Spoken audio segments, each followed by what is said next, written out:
Yay! Hey, all right, guys. Hey, welcome back to a snowy day in Connecticut here. We're getting a pretty good snow, and it's going to be snowing for about 3-4 hours, maybe 4 or 5 inches of snow. And we got a special guest today. You see him in the bottom there, Thomas from upstate New York.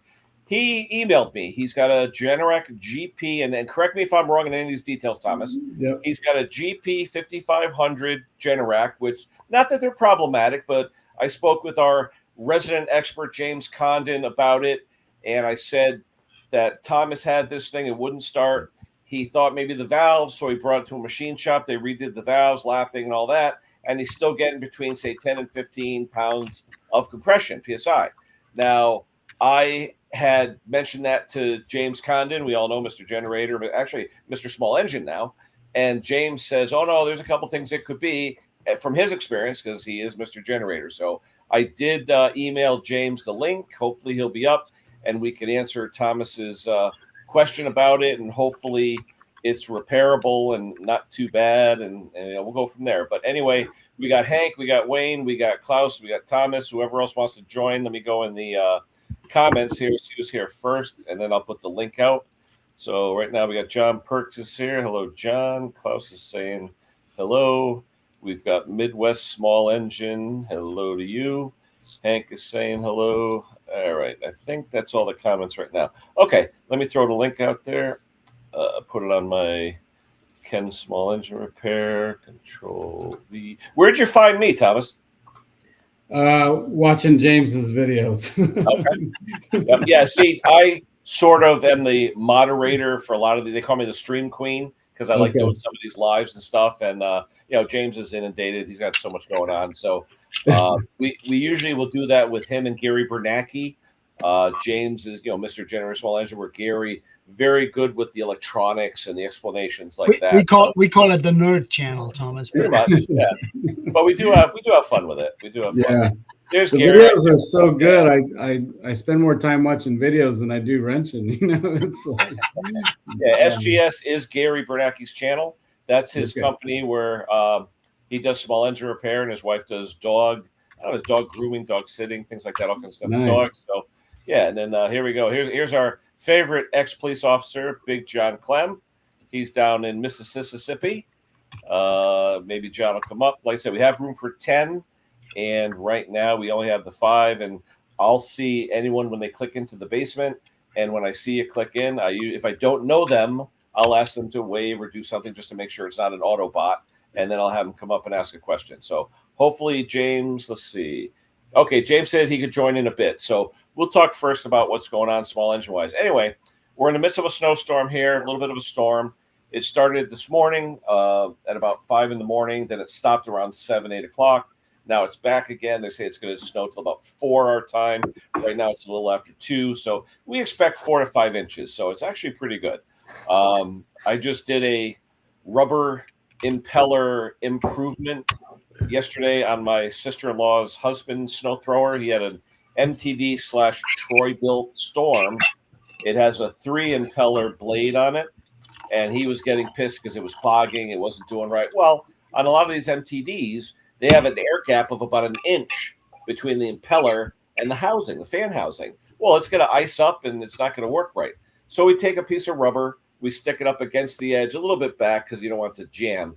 Acts like a squeegee, and it will make you throw wet slush. So you could throw a puddle of water if you want. It's called the snowblower impeller trick. So if you look up videos, impeller trick or impeller pad, you'll see all the different videos. There's a bunch of them. So hopefully he's having fun. He's the next town up from me, and I'm hoping he's having fun with it today. So we'll see what happens. Hey, we got the stars are out. We got Mick's mowers here. Mick is in Bognor Regis, England, which is the lower tip of England. That's where he's from. He's the guy that actually started this live stream here that I'm doing. I'm sort of like the second or third iteration. Mick actually started it a while back. Let's see. Who else? Hopefully in a few more minutes, James will be on and we could talk about it. But the minute I mentioned it to him, Thomas, he sort of said, yeah, I had that happen to me a couple times. I'm like, aha. So hopefully it didn't sound like a big deal, but what's your experience working on small engines? Any? Not much. I mean, I've only done top end stuff. I've never torn Okay. into the bottom end. So. Well, you're gonna have to do bottom end on this one, but it's not. Don't be scared because it's not that hard to do. It really Yeah. isn't. And Yeah. if what James told me is what it has to be, it isn't really that hard, to be honest. So, Kenny, you were saying he had the valves done by a machine shop. well, he Did they said do he it? started out. He had low compression. Okay, Right. Yeah. and now let me ask you before anything, James. The first thing he asked me today was, "What kind of compression tester do you have?" Yeah. So I have just one that I did top end stuff. I was checking compression on. Does it have a Schrader valve in the tip? It does. Okay, Yeah. so all right. Okay, so that's good. That was the first. But I thing. actually got a second opinion. I rented one from AutoZone because I was worried my gauge wasn't working. So Okay. Yeah, we say if you're doing small engine work, try and get one with the smallest hose. All it means is you'll just have to pull it more to make up the extra volume. You'll still get the Right. same readings. Um, But this thing only has like 20 hours on it. It's crazy. Yep. It's Well, really just an for insurance. what thing. James thinks it is, hours don't mean anything.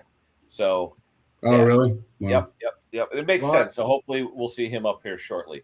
I'm just wondering if there was a leak down test done on it when they did the valves. I don't think so. Just to It's see just if it was Did you bypassing just the bring rates. them the head, Tom? I did. Yeah. Okay, so they just basically made sure it was good, maybe a quick lap or whatever. Yeah. I tried Scotch Brighton and cleaning everything up, and Yep. no results. So I took it to him. I've had him do some. But remember what Wayne just said. A leak down test would have proven what James is going to say. Okay. I'm not going to get into it right now. Let James explain. But if you did what we call a leak down test, put about 10 or 12 psi into it, and then rotate the engine through its paces, it would have told you something. Okay. All right. But we'll get into it. We'll definitely get into it. Hopefully, James will be here soon. But anyway, like I said, we got the snow. It's here. I mean, I'm going to get a bunch of phone calls tomorrow from it doesn't start. The storm we had, was it 2 days after Christmas? I literally had 11 phone calls, and over the last 2 weeks, I fixed 11 snow throwers. A lot of them was just schmutz in the carburetor, where I did Chinesiums, just swap them out. Some of them I rebuilt that weren't that bad, but some of them had so much jello and stuff in there, it wasn't worth it, But like I said, with a storm like this, and hopefully a lot of people that the last storm, it's only a few inches, well, they're going to call me tomorrow when it's another few inches. So we'll see what happens. It's melting here in Ontario, Kenny. Was it? It's melting. Like we're it was above funny. zero by 2 or 3 degrees right now. Yep. And everything's melting. Yesterday was like the first day. Well, actually, this week we had some 40s. So it was nice. Most of it melted. The salt was off the ground. It was nice. But then I didn't expect to have a lot today. They said maybe a couple of inches. We end up getting about 1.5 inches around 5 a.m. But now it's been snowing since about 11, 12, and it's supposed to snow till about 4 or 5. So, maybe another 4 or 5 inches. So we'll see what happens. Well, Hank, you were doing some, furniture assembly, or what do you got going? What I have here is my command center. I have my iPad up here. And I have my phone over here, all on swivels on the desk that I combined everything on top of. I had The concept is how much can you do without getting out of the chair? Exactly. Yeah, motorized my chair. I got the lawn blade underneath it. Got a snow plow in front of it. Yeah. Cool. Any kind of engine work or anything this week with you, Hank? Engine work? No, I cold frightens me. I don't go out there. All right, Wayne, what have you and Jake been up to? Snow blowers, all no starters. One just came in, got the dreaded Nicky carb on it. The one everybody likes, right? So I ultrasonic clean it, make sure everything's cleared, all the jets are cleared, put it back together, take it outside this morning, fire it up, and it's hunting. Jake says, did you look at the pilot jet? I said, Well, that one doesn't have one. It's internal, right? He said, yeah. I said, it's perfectly clear. He says, well, you're going to have to drill it out. It's running too lean. You're not getting enough fuel. You got to drill that out. So I watched his video. He went from an OEM 15 thou on the one he did, and he went up to 34. What? To get, yeah, if you watch his video on the Nicky Carb, that he 34. He went to 34 thou to get it to smooth out. Really? So now I'm just thinking, if this one, we haven't done this snowblower since. How was the main jet though? If you go to 34 with the pilot, how the hell was the main jet? The main jet's left as is. Wow. But he went to that pilot, which is the one that's built right into the base of the underneath the idle screw. Yeah. So he said in his video that the original is 15, and he said at the beginning of the video, I'm going to try 18 to 20. He puts it back on, and it's hunting, but not as much. So now he goes, 24, 22, puts it back. Now imagine how many times taking his carburetor off, right? Yeah. And to go to 34, but then he's got the video of it. It's perfectly smooth. Like off choke, it runs smooth as can be. So I don't know what I'm going to have to do to this one. But I'm going to look in our stock and see if I've got an OEM carb in stock, which we might have. And I might just put a new one on that's all OEM and see if it's hunting, and then take the old one, drill it out, and keep going back and forth. Mm-hmm. Wow, but I know everybody's going to say, take that carb off and put a Walbro on. Yeah. No, just replace it. I mean, it's because if it only smooths out at 3,400 RPM, it means it's running full tilt. No, 34 thousandths of an inch on the pilot jet. Yeah. He opened it instead of 3 or 4 thousandths. He opened it 20 thou. Whoa. Okay. He opened it 19 thousandths of an inch. Yeah, he opened it from 15 thousandths to 34. Anything below that, it was still hunting. Wow. You just wait till that clock moves in that passage, and it'll run slightly rich for him. See, Arch right here, John. That's Arch's garage. He's got rain in Long Island. I'm literally 15 miles above him in Southwest Connecticut. So that's where the front is. He's got rain. I have snow. And I know that even on some of the Briggs engines, where some of the jettings like 13, 14 thousandths of an inch, 15 thou around there. I know on some of them he's gone up to 25 to 28 thou on them. Wow. Opening them up to get them to smooth out. I've never had to go that much, 3 to 5 thou. I'm just wondering if that's because these things haven't had a lot of oil changes. Mr. Oil down below there knows that if you don't change the oil breaks down, and you're going to get more wear on your piston rings. And a lot of people didn't even change their oil after the first 5 hours. It's likely got the same oil in it had when they bought it. So they start bypassing, and they get less vacuum and less draw on that carburetor, and you got to open it up that much more to get it to smooth out if they haven't been maintaining it. Yeah, Midwest was talking about Amazon. The other day, I had to order a carburetor for, it was a Briggs engine, but the next day for $2.99, I had it at 4 a.m. the next morning. I just got the bill today for my annual Prime membership. When I started Prime, it was like $40, $50. You know how much Prime is now? 130. 139. I'm looking, and every day I check my credit statement to make sure no one's screwing with my cards. And I look and I go, the hell is this? 139. Who the hell did that? Amazon. So I look it up. Annual fee. I'm like, darn it. Who's that? Anyway, they got you. But here's the funny thing, and people tell me to do this, and it does work. Go on Amazon, not your login. Just go on Amazon. Find something you want.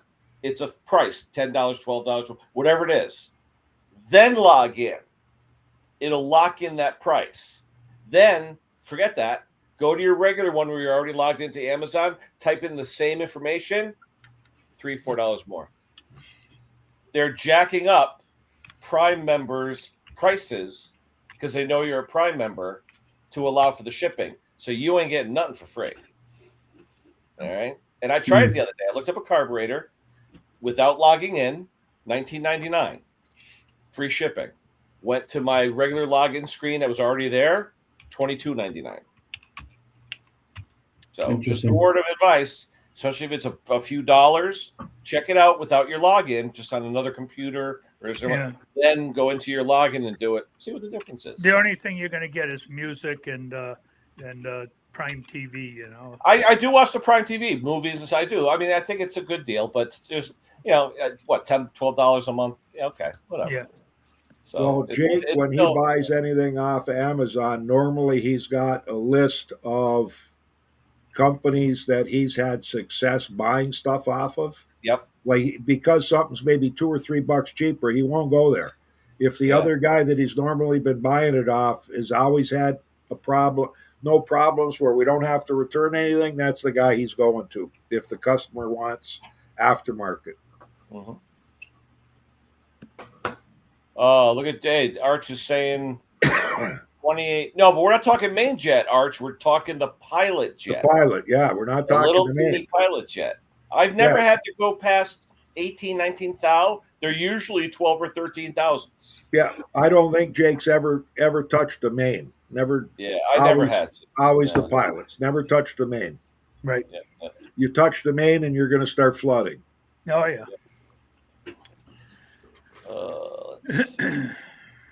I wish I had the clip from, was it Caddyshack? Judge Schmales? I was going to send it to Condon. We're waiting. Remember that from Caddyshack? But if you watch that video, he shows it running with a bunch of the different settings until he gets to that. Did he just do that, or is it an older one? No, I think it's an older one. Well, if you find the link, throw it in. We'll take a look. I don't know how to do that, Kenny. Like, he's the IT guy. Like, I don't know. I'll tell you what. I'll look it up and I'll email you something about the year that it was filmed in. That's the best I can do. No, but is the title of it Pilot Jet or? Geez, I forget. What I did is I wanted to see who had videos, so I Googled like surging Nicky Carb, right? And all of a sudden one come up, oh, maybe you're missing this Welch plug on the side. I think that was Bald Eagle 42. Yeah, okay. That'll cause you to surge. Another one was, the gasket. But then, and the gaskets are fine. Like they're brand new. And then all of a sudden Jake's come up and I said, oh, this is the one. So I look and sure enough, he drilled it out and smoothed it out. So I think that's what the issue is here. Yeah, what's the worst thing that can happen? I could spend the rest of my day out there watching the football game later on, drilling out this pilot jet. Not 25,000. Well, I'm going to go. He said it starts at 15, I'm going to go to 18 or 20 and see what happens. But the way I understand it on the Nicky, Kenny, and correct me if I'm wrong here, is that the jet sits in a passage. It's in that plastic. Yes. Piece. Yeah. That's the main. And if that passage is for some reason clogged, something, or maybe the fuel runs through it. I don't know. It's plastic crap in those Nickies. I made an executive decision. Whenever I get a Nicky in that doesn't work right, I yank it off and put a new one on. The Nicky, the jet and the Nicky. Yeah. That's the one that's in the main. Yeah, it's got the little teeny O-ring in it that goes into the plastic well. Yeah, we don't touch that. No. We make sure it's clean. But a new replacement Nicky straight from Briggs, it's not that expensive anymore. Okay, so let's use this as logic here. If the main is cleaned right to what spec is, and if the pilot is 15,000 like Jake said, then if I take an OEM, put it on, and it's exactly the same, it should hunt, right? Which is what I'm going to find out. No, because what happens to those Nickies is that sometimes the plastic will warp, and you get an air leak, and the air leak usually goes, you know, look at the gasket. Look at the gasket on that thing. I know. It warps just a hair. They're a pain. You're going to get an air leak somewhere, and that's why I don't mess with them. The replacement kit for a Nicky from Briggs is about half the cost of a new carburetor. Yeah. And you still have less than 100% chance that it'll come back. That O-ring too on the main. Yeah. The square O-ring that no one ever replaces. Bald Eagle 242 did a video on that where he says 90% of the time where you can't fix it, it's because people aren't replacing that square section O-ring in there. Oh, here comes Mr. Bruce from Mexico. Mexico. Replacing Hey, which one? Bruce Nero. Hey, it's the B-Man. Hola, Brucey. Oh, he's got the Juan Deere shirt on today. Yeah. It's been a good shirt. It's been in the family for generations. There you go. What's going on down in Mexico, Bruce? Oh, just busy metal detecting and going out to town for supper. Yeah, great stuff. There we go. We're waiting for Mr. Condon to show up. So our friend Tom here in the corner joined us from upstate New York. He's got a GP 550 that has like hardly any compression. Oh. And Mr. Condon seems to think he knows what the issue is. He did all the valves and everything. Everything is fresh. And Mr. Condon thinks he knows what it is. We're just waiting for him to show up. Sounds like a valve issue. Not quite. Oh. It only had 20 hours yes on and it, no. Bruce. Yes and no. I don't want to give it away. I want James to bask in his glory. So we'll wait till he comes on. Bruce said he only had 20 hours of runtime on it. Yeah, not much runtime. Yeah. Yeah, Tom, if you haven't noticed, Tom, we're not good mechanics. We just really good at guessing here. That's what they do. All right, cool. Yeah, James will be up shortly. Oh, here comes our friend, Mr. Clem's favorite person. John. Oh, where's your camera? Oh, technical difficulties. This is John Clem's favorite fan. Come on, where is he?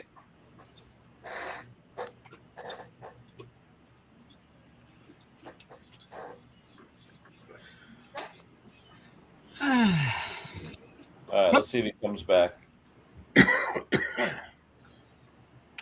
Jay, I don't see any camera from you. Oh, here we go. Wait a minute.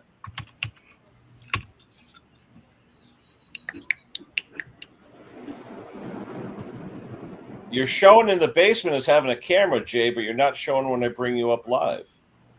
That's weird. I had a little trouble. You got to take that little thing off the camera lens. No, I'm seeing him live in the basement. Not you, Kenny. No. I can see it. I can see it. Hey, can I speak up? I had a little trouble getting on with the link that was in YouTube, but I didn't have a problem when I went to the email link. Yeah. Jay is on YouTube, but he's not on the restream. I don't know what's up with that. Yeah, that's weird. So Ken, how do you join without having the link? Because you emailed me the link. You could click on the link that I put in the chat. Oh yeah, I see Jay on the YouTube, but I don't see him on the restream. Yeah, hold on. He's back in the basement. Let me try him again. You should be. Hank is our IT specialist these days. Yeah. Hey, there's Jay. Hey guys. Hi, Jay. Actually, I am having internet issues. I am having internet issues out here in the shop. So, what was that movie where they robbed a bank or something? They called the one guy Mr. Pink.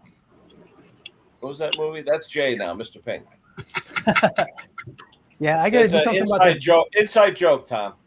Reservoir Dogs. This lighting real quick. Hold on. Yeah. Reservoir Dogs. Reservoir Dogs. That's it. Mr. Pink. Good movie. Good movie. Oh yeah. All right. Like I said, James will be up shortly. Have you been listening at all? Oh, here he is. The man, the myth, the legend. There we go. Mr. Condon. Hey, Jim. What's up, brother? What's going on? I'm going to put you next to Tom so you guys can get acquainted. Tom or James, you could just send the invoice to me and we'll take care of it, okay? There you go. All right. Let me try the other layout to see if it looks any better. Hold on. Nah, you want bigger? Is bigger better? Grande perfecto. All right, Tom, meet James. James, meet Tom, upstate New York, Albany area. He's going to tell you what's wrong with his GP 550 or 5500. Yeah. First of all, thanks for having me. You know, I just I'm so grateful for all the videos. I was just telling the guys I watch more than I turn wrenches because the videos and the streams are amazing. So, so I have a. You need a microphone, James. Let me see where his volume is. Hold on. He's all the way up. No sound. Nope, no sound. Nope. Say something, Tom. How about now? Yeah. Any better? There you go. Yeah. Okay. You're live. I don't do this live stream too much. You can tell. All right, Tom. Let's talk about this 5500. Yeah, so GP 5500, it's more of an insurance policy than anything. It's, you know, it's sat a lot, and I didn't realize that it's pure neglect. So it's only got about 20 hours on it, and it won't start, and it's got, you know, 0 to 15 PSI compression. I've tried multiple gauges.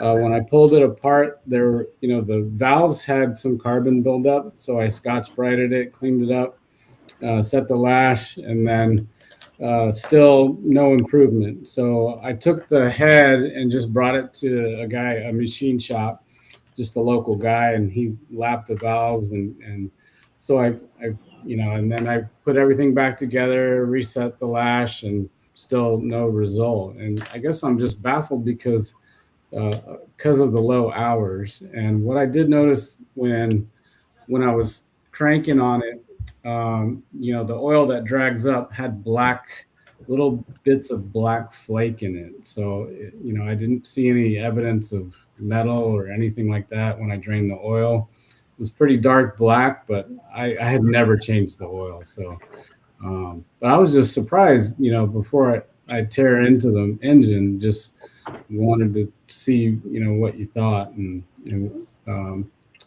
I was, you know, I know you've mentioned ACR before, and I did confirm the exhaust tap, it does bump. You know, it seemed like that was working. And I was thinking, if that's, you know, a problem, I'll have too much compression, right? And I have the opposite problem where it's not enough compression. Well, yeah, I mean, I guess, I mean, should I can give you my thoughts on it. I don't know if we should see what anyone else's thoughts are on it, but hey, Jim, all I know is upstate New York road trip. You and I, yeah, do a road trip. You know? Yeah, Albany is probably like 2, maybe 2.5 hours away. Yeah, about 2.5. So you're not too far. As long as Tom buys the breakfast and there's a good diner up there, we're in. Absolutely. Actually, it's my I actually just did a video, which. What's that? I said it's my turn to buy breakfast next time. Kenny paid last time. Yeah. So I just recorded 2 videos on a GP 5500, different machines, same model. Like, so GP 5500, there's a few different variants of that. They all say GP 5500, but if you look at this sticker behind the control panel, it'll give you the exact model number. So both of these are the same model, and they were actually one serial number apart, and they had the same problem. The first one, I think, had around 20 PSI, and the second one had 18. And I did a leak down test, 15% leak down, low hours machines. That's a high leak down to me. I checked the valve lash. They were dead on. Actually, the exhaust valve was a little bit too loose, you know, because if it's too tight, it can let out a little too much compression, the ACR. Yeah. So should I just give it away, or do you guys want to guess first? I think that'll be more entertaining. The lobe on the timing gear. The lobes on the timing gear, right? They're too big. Correct. Well, on the ACR. Yeah. Yeah. So I had to bring, like, the exhaust valve, I think on that engine should have been around 0.006 of an inch. Jim, are you saying the ACR was too high, letting out too much? Yeah. Okay. It's bumping it too much. Yep. So I doubled the exhaust clearance to like 12 thousandths, and the compression came up to 30, which is still terrible, but it would allow the engine to start. And that engine, it's actually a 420cc engine, which can go up to Actually, is it 420 or 390? I don't know. Whatever it is, it can go up to about 7,000 or 8,000 watts. And I put that 5,500 watt generator under a 7,000 watt load. The engine runs fine. It's just the ACR was machined wrong. All right. Now, here's my thoughts. He has black plastic or something coming in the oil. Tank first. So what happens is that black probably stuck into that ACR and it's lodged open. It's stuck ACR. Yeah, but let me ask you, Tom. Tom, do you have, or what I should suggest, you should get one of those cheap cameras that we use to look inside the engine, and you could confirm if what's going on with the ACR. Okay, the borescope thing. Yes. Yes. Okay. Right, but if the ACR was stuck off, it would be too hard to pull over. Oh yeah, that's true. And if it's stuck on and machined right, you should have around 60 psi. So I mean, you can definitely take a look in there, but I would try.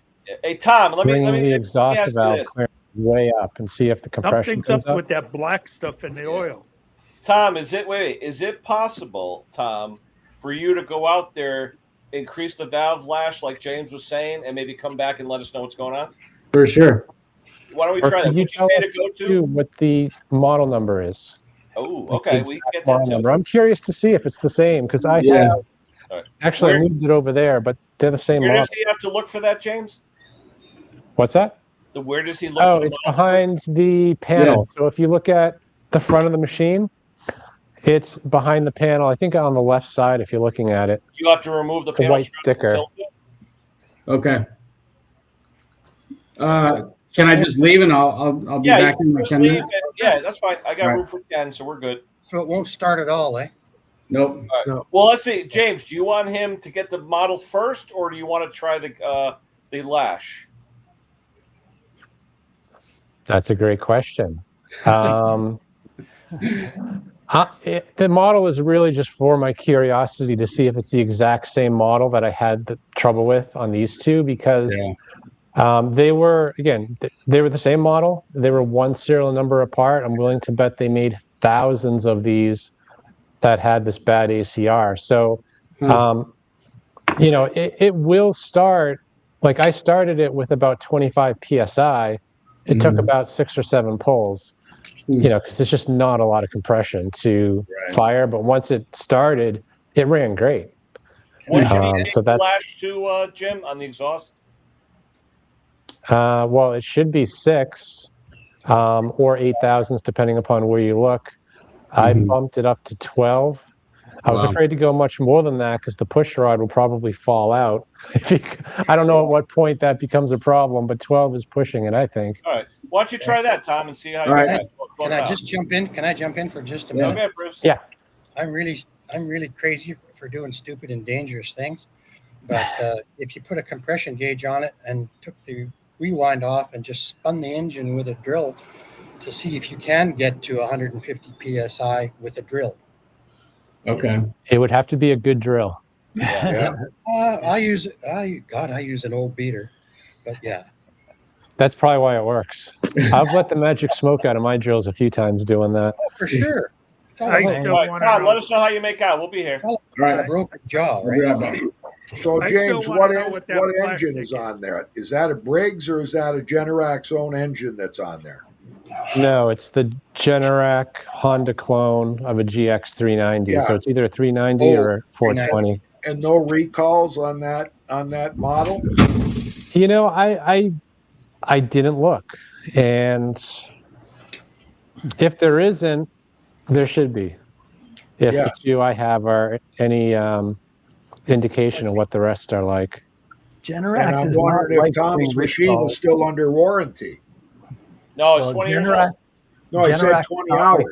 Oh, yeah, but it's 20 years old. Oh, 20 years old. An hour per year.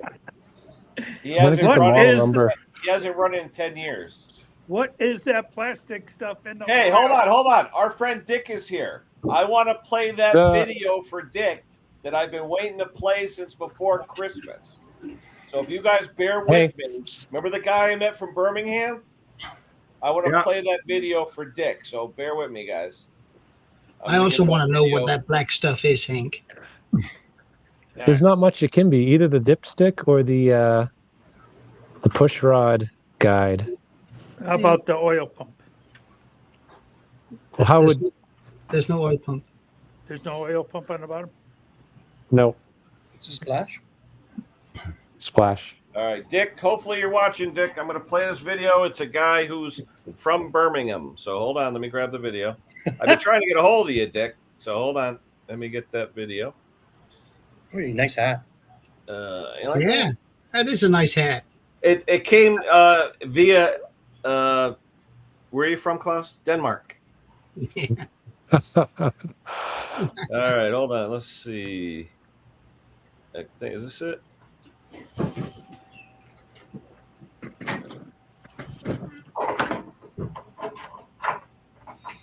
Guys, Kenny here. I'm here with my friend Colin from guess where? Birmingham. Dick, that's your country. That's you. So you came. When'd you come here? I came here about 50 years ago now. Why the hell? Why'd you leave merry old England? Actually, for tennis. I came to play and teach tennis for full time. And Forest Hills, you got with the pros? Yeah, absolutely. Did you? Yeah. Wow. And I what's your friend's name? Dick. Dick, I grew up in South Yardley, Birmingham, about 5 miles from the airport. And then we grew up watching Birmingham City, moved to college. Wait. So Manchester versus Birmingham, is that? Kind of. Okay, Yeah, all right. I hear it is a big football rivalries. Absolutely. But then moved to Coventry when I was 13, and I've been following the Sky Blues ever since. And of course, as you know, they're having their greatest season ever. They're 6 points lead in the championship, and we're hoping to get up into the Premier League with the Man Uniteds and the Liverpools. There you go. There we go. Nice to talk to you anyway. All right, let's check out his machine real quick. That's it, Dick. A buddy from Birmingham. He's now a good customer of mine. Hopefully I'll do some more work, but I figured if he was from Birmingham, I'd have him say a hello to you and go from there. Hopefully you enjoyed it.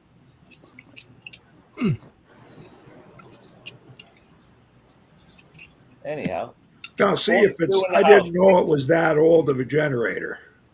Yeah, he said. Let me look at the text that Tom said. I think he said it was 20 years old. And if it's sat for 10 years, you would think that the rings could be seized in too. Let's see what he said. Hold on. Actually, he emailed me. Hold on. Nice hat, Hank. I revive a lot of old stuff. That's what I do. I love this. AI looked at our emails, me and Tom, and it critiqued our emails. Unbelievable. I had to turn that off in Gmail. It creeped me out. Well, it says, let me read it to you. It says, AI overview, whatever that means. It says, Thomas asked Ken for diagnostic help regarding a GP5500 engine with low compression despite low hours. Ken invited Thomas to join his Saturday 2 p.m. Eastern live stream for a real-time discussion. Ken later informed Thomas that James Condon would also join the live stream and offer ideas. Thomas acknowledged the updates and expressed thanks for the additional help. What is that? It sounds right way now, too all of these guys are in AI's. That's just waste of it. That's just waste of AI time. Yeah, that's what. All right, hey, here's Thomas's email. He said, "I purchased a GP5500 new over 10 years ago. It has probably 20 hours on it and sat way more than it ran. It has 0 to 15 psi compression, and I've done everything I could do on the top end without going into the motor. I pulled the head, put to a machine shop, had the valves lapped with no success. What do you think could happen on a machine with such low hours?" Then he said, with the head off, as Hank, you were saying, he said the cylinder wall looks pristine. The oil dragged into the cylinder had black chunks in it like carbon, which is probably just carbon falling from the head when he took it off. 20 hours? 20 hours? Doesn't make sense. Yeah, he says, when I put my hand over the cylinder, I could feel it sucking and blowing. Can rings or camshaft wear be the problem with such low hours? Thank you, yada, yada. So, yeah. You wouldn't think it'd have a lot of carbon with 20 hours. Well, depending on the fuel you're using, too. If it's old fuel in there, they'll carbon like crazy, you know? Anyhow, and Jay, like what are you if up he had to? no problems with it for the first 20 hours of running and it was starting, then I just you would think don't it know can't. how long it's been since he actually ran it. Has it been 10 years? Because we don't lose a lot of power here. I mean, unless you were starting it monthly, how often would you start it? You know, And how even often when do you you lose start it, yours, Jim? Like we've got them here where people have left them sitting and they've thought they were seized up, and what had happened is they sat so long without running they built up like a rust ring because the On the ring, piston wasn't at the top or at the, you know what I'm saying, it's in the wrong position. Let's say the piston was left in the middle, they didn't fog it, and then it developed a little tiny ring of rust in the cylinder. Yeah. Yep.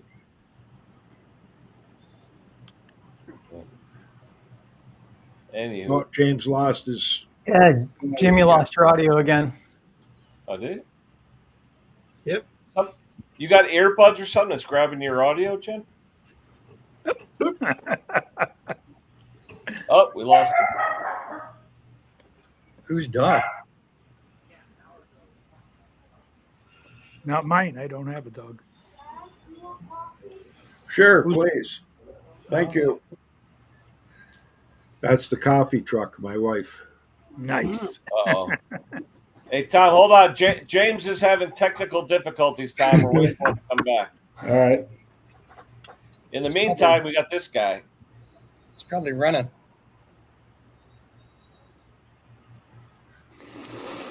Hey, Robert! Yep. Robert always likes to film up and down, eh? Yep. He hasn't figured out the portrait versus landscape yet. It's easier when he has to show his subpoena. You know, you can see the whole thing in portrait.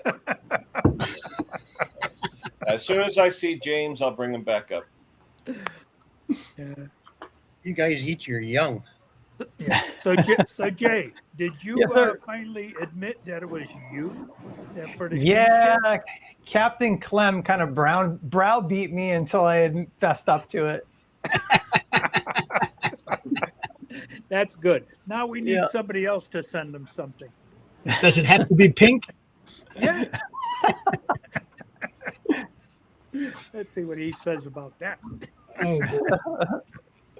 We got 42 in the house. Please hit the like button and subscribe if you haven't. Yeah, I can go do that, I guess. It helps the channel. I looked up 95% of people who watch my videos are not subscribed. How many percent? 95. Yeah. 85. I'm 85. Wow. Yeah, it's crazy. standard. It's in there. Yeah. All right, here comes standard. James. Hold on. Come on, Jim. You back? Can you guys hear me? Yeah. Oh, Yes, yeah. we All can. right. Yeah. Hold on. Let me put you back over here. Good. You sound like the other guy. Restream was acting really weird. It actually it put the volume up get it. full blast. I couldn't turn it down. Huh.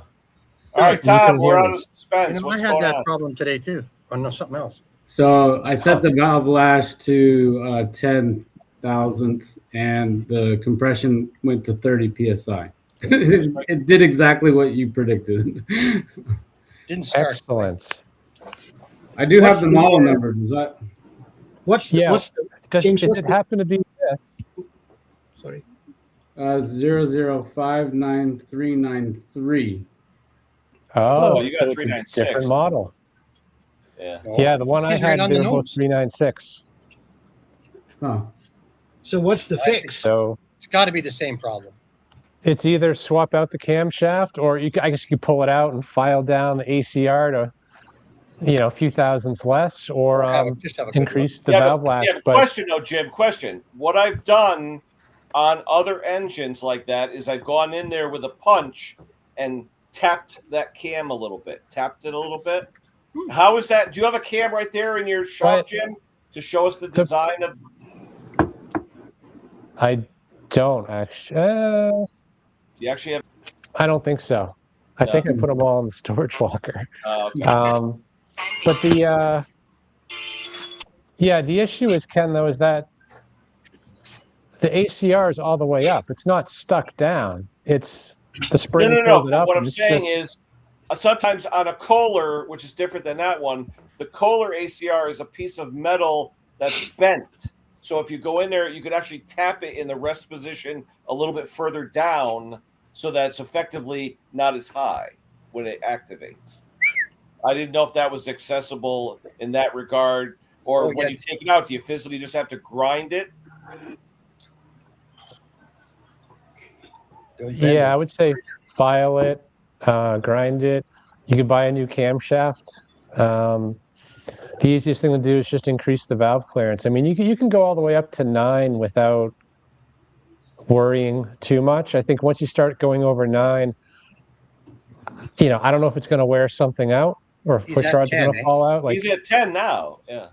Yeah. I mean, I think that would be fine, but it's definitely over what it should be. Mm-hmm. Yeah. And it should start at 30. Okay. So quick fix is the lash. The cheap fix, but more work is tearing into it and maybe grinding down the ACR. And then the full suite is to just buy a new camshaft. Okay. Yeah. Tom, here's if you grind it down too much, I'll have a really good look, like Hank says. Like Hank says, have a really good look at what's possibly floating around in there too. Yeah. Well, if it's plastic too, there's not a lot of plastic in that engine. I mean, there's the dipstick. I thought it was carbon coming from the exhaust valve when he took the head off. You got a cover for the low oil sensor. Is there a plastic cover there? I thought it was carbon chunks from the exhaust. That's true. The oil sensor is okay. So right now, Tom. But Tom, here's your chance to get into the bottom end of things for the first time. Did you try and start it, Todd? Did you actually try and start it? No, I didn't. I just checked the compression. What are you waiting for? No, leave the guy alone. You're not going to hurt it. I was trying to impress you guys and be quick. Here's my saying: if it's broke, it's already broken. You can't break it. We're here for another hour and 15 minutes, Tom. So it's up to you. I work on junk most of the time. So, but James, you said you ran it at 30 psi. That you said it can run. Yeah. Yep. You just got to get it to start. Once it starts, it should run just fine. It runs like a regular valve. But at 30 psi, it's going to be a little bit hard starting.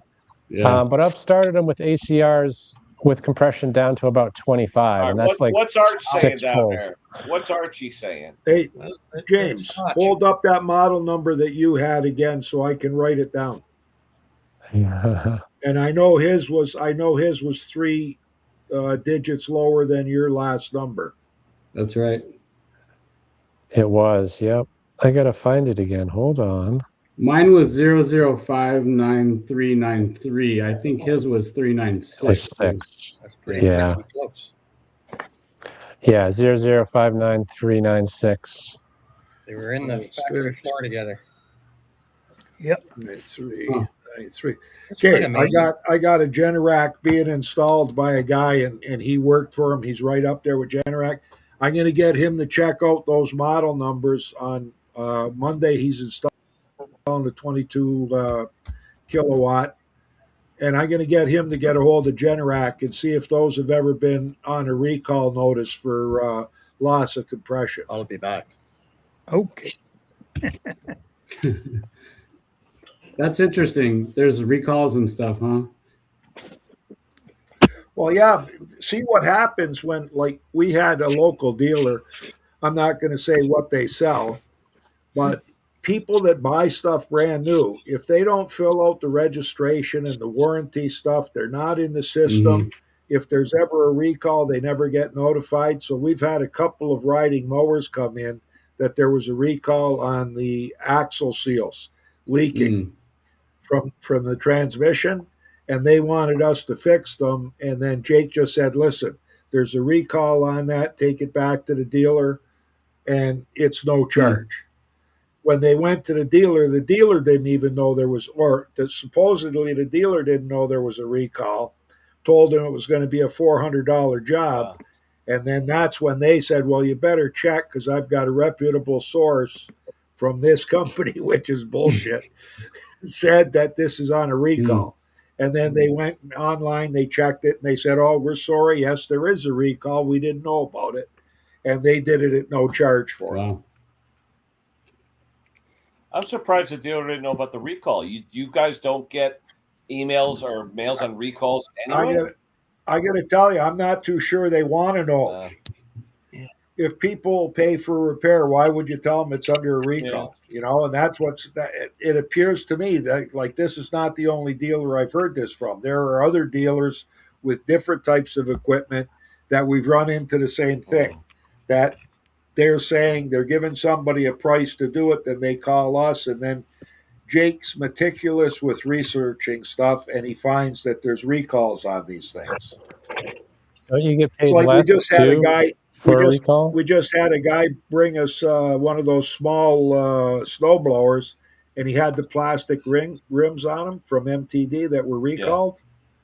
Yeah. And we said to him, "Oh, you can get," but he had to go to the dealership to get it done, because we're not even though we're a dealer for MTD, we're not allowed to do the warranty work or recall work.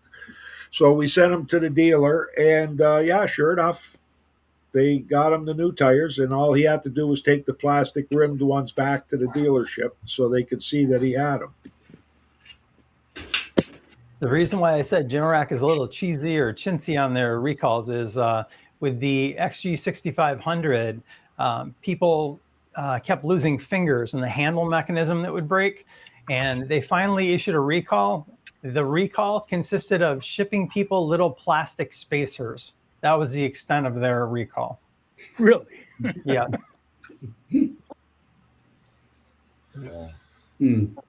Not good. No, it's not. All right, let me go try to start that thing. Cool. But I guess getting it running and getting some heat to it won't fix it. The real fix is I have to tear it into it. Yeah, but if it starts, then you're in good shape. I would leave it alone, because it's fine once it's running. Yeah.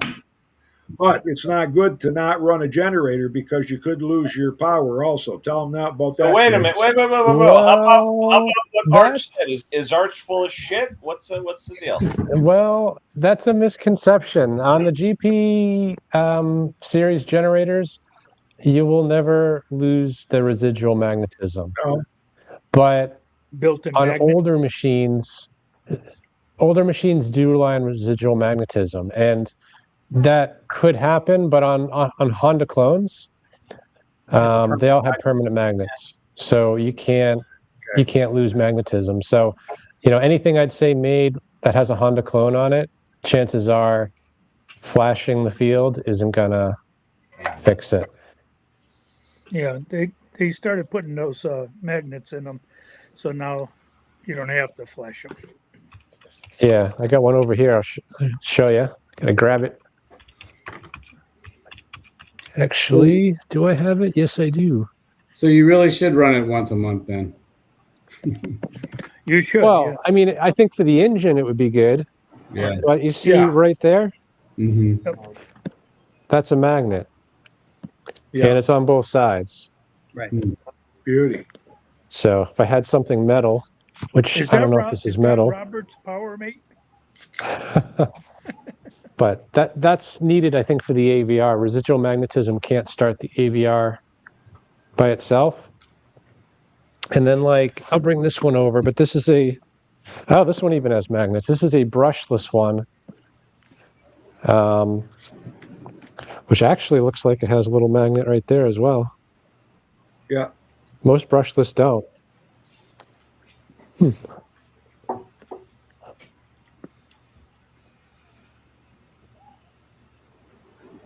And now I'll bring you a power mate. Tom, it's a good idea to run your generator once a month. Just get the lubrication flowing through it, get fresh fuel into the fuel tank. It's good for the engine. And magnets roll. No magnets on that one. Oh. Nope. So that one you can lose magnetism. But yeah, I mean, what Wayne was saying, definitely run it. If not for the generator, for the engine. You got to keep the cylinder lubricated, rust-free. Mm-hmm. You got to keep the valves sealing well. Like if you let it sit for 5, 10, 15 years, it's going to be hard starting. Even if the carb's clean, Right. the engine may not even turn over because some rust formed in the cylinder, or the valves won't close because there's a little rust there now between the seat and the valve. And if that fuel you've got in the fuel tank on that generator's been set in 10 years, I guarantee it ain't going to start. Yeah, Gary just threw a comment down the bottom. Yeah, no, new oil, new fuel, for sure. But it was a good lesson for me, for sure. I was like, let's... It's probably been 3 years since I started mine, and I know better. And you got a PowerMate, don't you? Me? What do you have, Bruce? It's a John Deere Coleman 4500. Okay, that one I think uses residual magnetism, most likely. Pardon me? Todd, did you get it running? Did you say it ran or no? No. Let me go try. Ooh, that's exciting. I know. All right, I got a quick bio break. I'll be back in a minute. Mother Nature. You weren't kidding, Jim. That home light looks exactly like the one that I just worked on. I got the Husky. The wheels are. Yeah, it is the same. Side. What's that? That's a Husky behind you, right? Behind who? Me? Yeah, Jim. The Husky's behind you, right? There's a home light on the lift, and there's a Husky. You probably can't see it, right? Actually, is that a Husky? No, 2 home lights. Yeah, that's the one on the floor. There is the one I have. Excellent machine. Never gave me a problem. With the Subaru? Yeah, with the Subaru. Yep. Yeah, it's a good one. Now, I was. You know what's amazing? What? Hank, you know what's amazing? What is amazing to me is if you check with any of the people on this screen, if they've ever had to do a carb clean or any work on their own equipment other than change oil. Like 15 years, we've never cleaned the carburetor of our own. No, right. I agree. Okay, we changed the oil, but we've never cleaned the carburetor on our own equipment. Because we don't neglect it. Right? That's it. And same thing with a generator. If we've got a generator, I'm out there starting it up once a month, and then I add more fresh fuel to it, and it's not, or I'll drain it right out. Yeah, it's also I put alcohol in it. exactly. Not all of us, Wayne. Yeah. I was going to say, I've never taken the carburetor off my generator in the 19 years that it's existed, although the last time I used it, I caught it surging a few times. I'm like, uh-oh, it might be time. Is that battery box?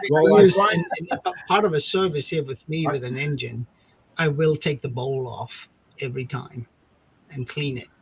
And I will hunt for water in the tank. That's part of a service here. Oh, yeah, yeah. So I stay on top of the tank, too. My own equipment gets a yearly. I don't do anything special, just do a yearly. But I always take the bowl off, always. There's always something in there. Yeah.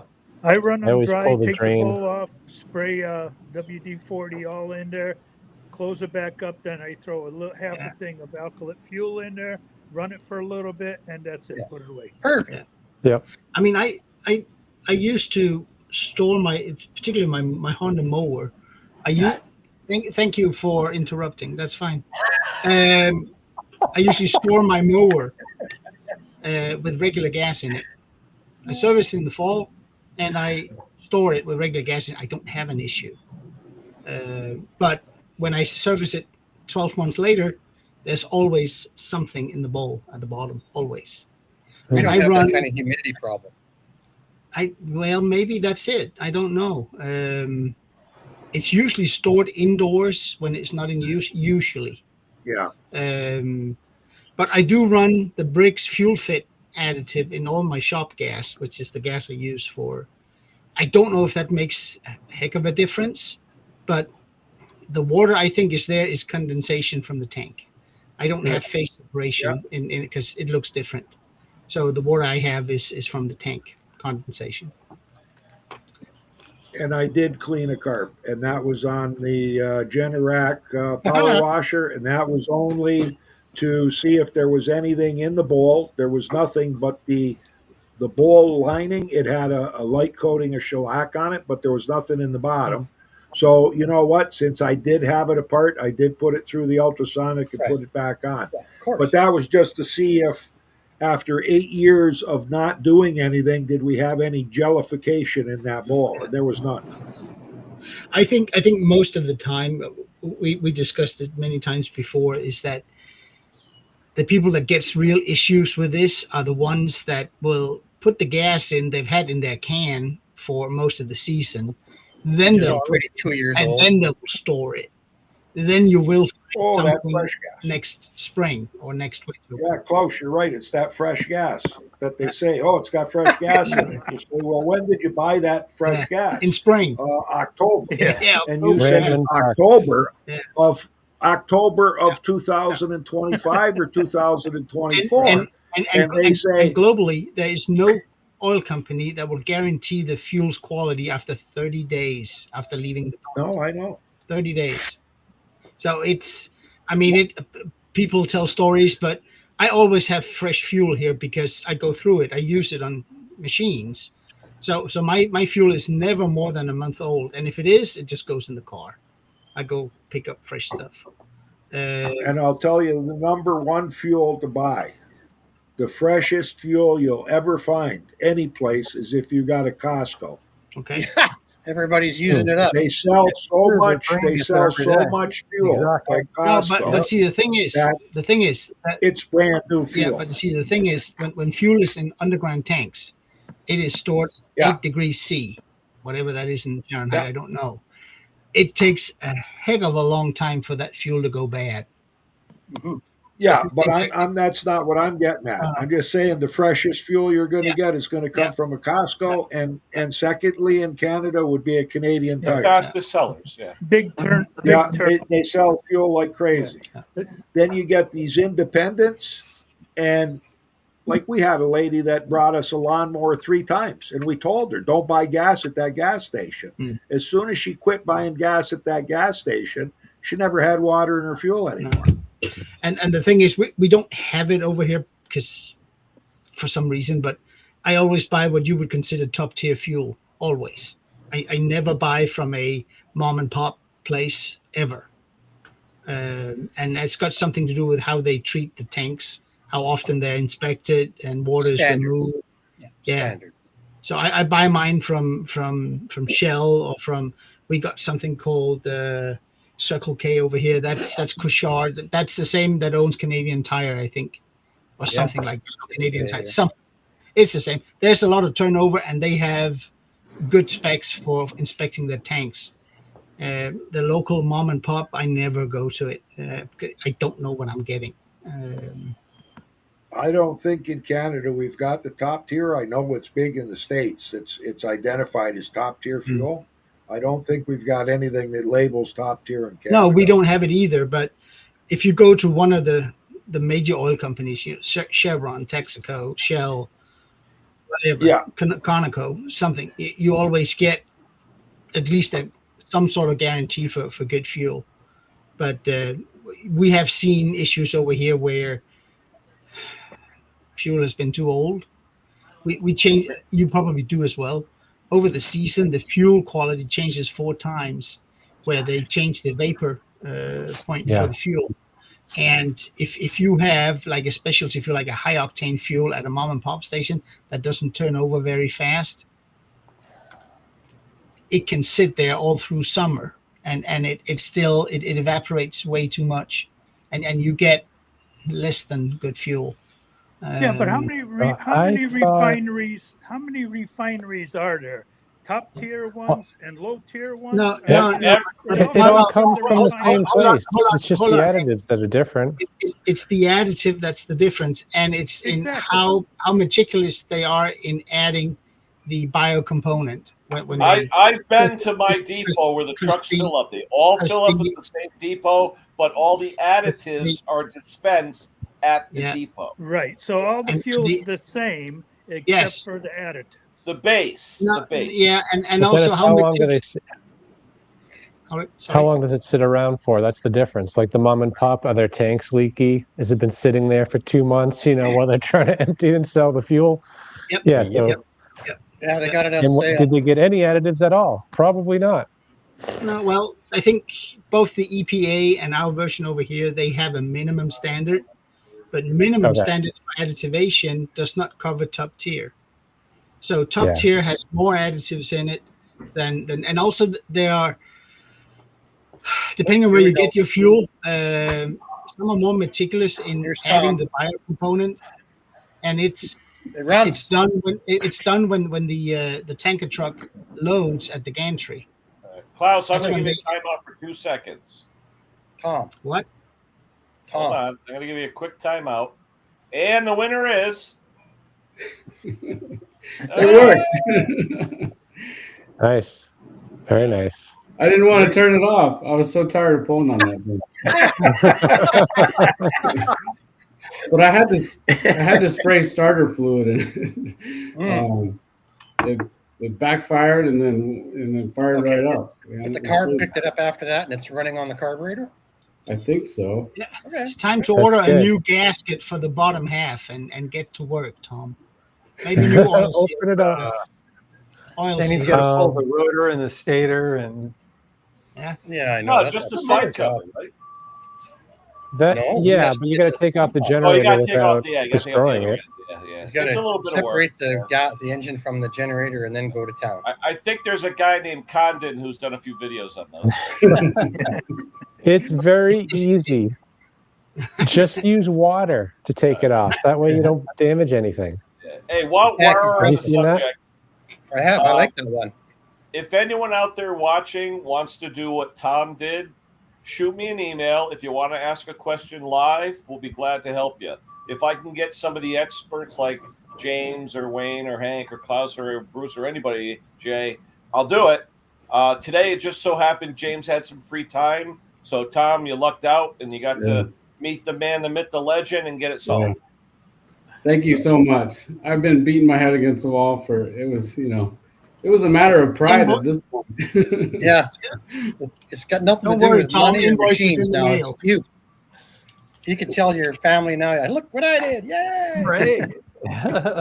Yeah. Don't worry, Tom. Invoices in the mail. That it's a weird problem too. Like I don't think you would ever guess that in a million years, because most ACRs fail the other way, and you just can't pull the engine at all, or you break your fingers when it kicks back. Jim, let me ask you: did you put an indicator on it to see that it was overlifting the bump? No. How did you know?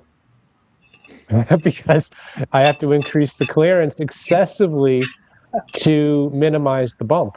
Okay. Because what you know is you could actually put an indicator on it to see how much the bump actually is. And you could, but I don't know if that data is published. But that's something you could do too. Like if you wanted to go in there and file down that lobe or whatever, you could keep adjusting the exhaust valve until you get around 50 to 60 psi. It's like an old and flathead. So you adjust it yeah, exactly. And if if you have to bring it up to 20 thousandths before you get to the right compression, then you need to take off roughly 20 minus the valve clearance, what it should be. Wow. So say 20 minus 6, and then you would shave about 16 off. But you don't want to take too much off because it's going to be hard to put it back. Yeah. Well, what I found, like at the beginning, Tom had mentioned that he saw that the ACR bump was there on the exhaust valve. Yep. Did you notice that it was like really noticeable? Because it should be just a little. You know what I mean? It's so minute. Yeah. Did you notice that it seemed longer? Well, now that I understand, I do think it was probably too much, right? I mean, yeah, it was very obvious for sure. Yeah. Too tight. Okay. Yeah, because it's very you got to take a good look at it to see that movement. It's very minute and for a very short period. True. Let me ask AI. Maybe AI knows. On the older flathead engines, they're a lot more forgiving. You're going to be around like 10, 12 thousandths like all the time. On the overhead valve ones, I mean, you're usually around like 4 to 6 thousandths. So it's really, you don't have a lot of wiggle room. Yeah.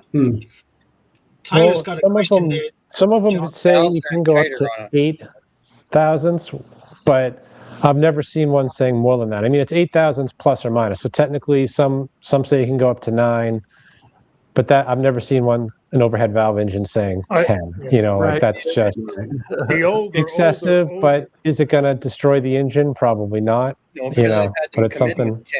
with a 10 gap, and they're still running, right? Yeah, the older machines were high gap, high tolerance gaps. Yeah, there you go. Tyler's got a question there, James, for you. Oh, my glasses. Yeah, which set? Yeah, it really depends on. I guess first off, I've never bought a new Honda generator, and all the generators I get are very old. So I'm not the best one to answer. The newest Honda generator I have is the EU 6500, and it's almost 2 decades old. You know, I have heard bad stories about the EU 7000 from a couple people, but I have never tried it. The EU 7000 is pretty much the same thing, but fuel injected. Okay. Well, isn't it true that the newer generators are a lot better for homeowners now because of the inverters? Well, the inverters are definitely better, hands down. But I mean, as far as just general quality goes, I mean, I can't say if it's better or worse. You know, I like the ones personally that are more simple. I have an inverter, don't get me wrong, but after testing a lot of machines, I've tested a few that, you know, it was just a very basic machine. The generator just had a capacitor, 5% THD or less, like simple, clean, you know, not a lot to go wrong. And Hondas are not simple. I will say that. Well, they run great, but when they break, they're harder to fix. Yeah. Usually. Well, the whole thing is that, you know, with all the electronics nowadays, get yourself an inverter. Don't get a piece of junk regular generator, because you're going to burn out more equipment that you own, you know, with a regular generator. I do have to confess, I've had the whole house running on mine. Yeah, I mean, yeah, it's probably 30 years old. Right, but you know what? Those older ones are actually a little cleaner than the newer ones. Yeah, they're usually around like 15%, whereas some of the newer ones can be around 20 to 25%. So, I mean, that's not always the case, but I generally see like PowerMates and the older designs perform a little cleaner. Yeah. On average. James, no, take a look at the new Honda engines. They got recalled, right? Yeah. The old ones, how many recalls they have on the old Hondas? Never saw one. But now all of a sudden it's a timing belt issue. It's a timing gear issue. This all the new stuff. All the new stuff that's coming out compared to the old stuff, it's being over-engineered, I think. Exactly. Yeah. And you know why? So they sell more engines. Over-engineered with thinner materials.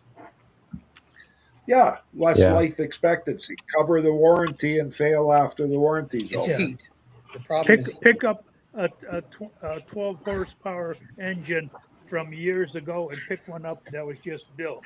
It's like, Hank, I can't pick up a 12 horsepower engine. I know. That's what I'm saying. They're like a feather now, you know. I want to put an electric starter on my 8 horsepower generator because I'm really tired of yanking that thing now. It's like, why did MTD come out with the new blade that's got the S there you go. shape, right? So they could sell those blades, because the 6-star, the 5-star would have worked good, but then you could buy aftermarket. Hey, look at that pretty lady.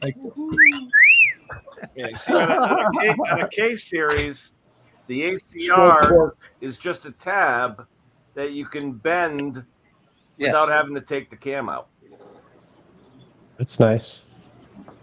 So every time you could go in from the top of the engine, and when what you do is when it's bumping, if it's too much, you tap on the exhaust valve with a hammer real quick, and you bang that tab down just slightly. And that's maybe a brass hammer.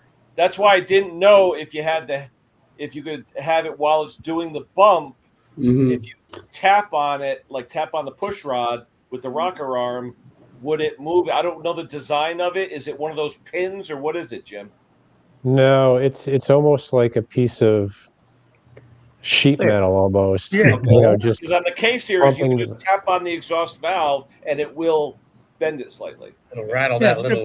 The Kohler engines with the twin cams, the plastic cams. The Same Courage. thing. They got the little sheet metal risers. That's some old guy advice there, eh? Tap. Oh shit! Pardon my language. I'm bilingual. So, Tom, how old's that gas that's in the fuel tank on that generator? Oh, I put new gas and new oil in it. That's what they all say. Where do you live, Tom? Whereabouts do you live? I'm sorry. Just north of Albany, in Clifton Park. The great state of New York. Yeah, I'm glad my snowblower is running. That's for sure. So when do you got to give up your house? I mean, this Monday wants your house to give to somebody else that doesn't work. I'm sorry. What was the question? Your new governor or mayor, what's his name? Mondami or whatever his name is. Yeah, he wants you to sell the house to you. Yeah, but he's the mayor of New York. He's not the governor. He's the mayor, right? Yeah, it's New York City. It's New York, right? He's in upstate. New York City. Yeah, that's just the city. Yeah, he wants you to sell the land and everything so you can put up housing for free. Yeah, he'll be out in a couple of years. Yeah. So James, on that, you were quoting, I think, harmonic distortion numbers, right? On the and then is there a concern for running like sensitive electronics and all that with dirty power? Yeah. There is. Yeah, I mean it's computer. You know, that generator, this GP5500, it's probably like 20% THD or more under load, and that's a lot. I mean, a lot of people do it and they're fine, you know, but there is risk that something may not be too happy with it. Hey, can I jump in on something really weird about Mexico? You know, in Canada and the United States, there's a 120 and 240 line for your average home. Here, the input voltage on your lights on your plugs on the counter are 127 volts for the one phase and a 127 on the other. That's the standard. And then here in this condo, they're running at 137 over. And a lot of ladies are having trouble with their curling irons burning out and their crock pots burning out because the fine wires are just running that 15% hot. That's interesting. Eh? And the computers are fine because we all run them on that little transformer doohammer that plugs into the wall, and they're good even in Europe. So, yeah, it's pretty interesting. I ordered a little meter from Amazon, and I went around to different buildings around here. And they're all running about 15% hot. Just a little interesting. You can Google it. Mexican distribution voltage. Well, they sell more product that way. Yeah, well, they do. Operating without a Mexican electrician's license, and the federales are on their way. You know, my little toolkit, all of those cute little icon tools will get hauled away. Yeah. Crazy. Hey, Kenny, how much snow did you get? Was that? How much snow did you guys get? I got about 4 to 5. Same. Yeah, same here. My son in East Lyme, nothing, rain. Oh, yeah, along the coast on the east Connecticut, they said no. Yeah. Oh, here we go. Nico, what's he saying?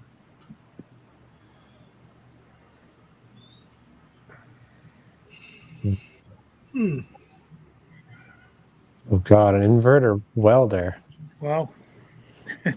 Does it make a I'm not difference? qualified to answer that one. It'll just buzz. I wouldn't worry about it. The inverter, like for the Chinese multi-process ones, they're used all over the world, so they're very tolerant. Oh, is he worried about the kicking back into the AC into the house like a feedback? No, he's talking about an inverter style welder. It's different than an inverter generator. It's totally different. He's just asking if they're sensitive to the harmonics and the power, but it's not. They're very, very tolerant.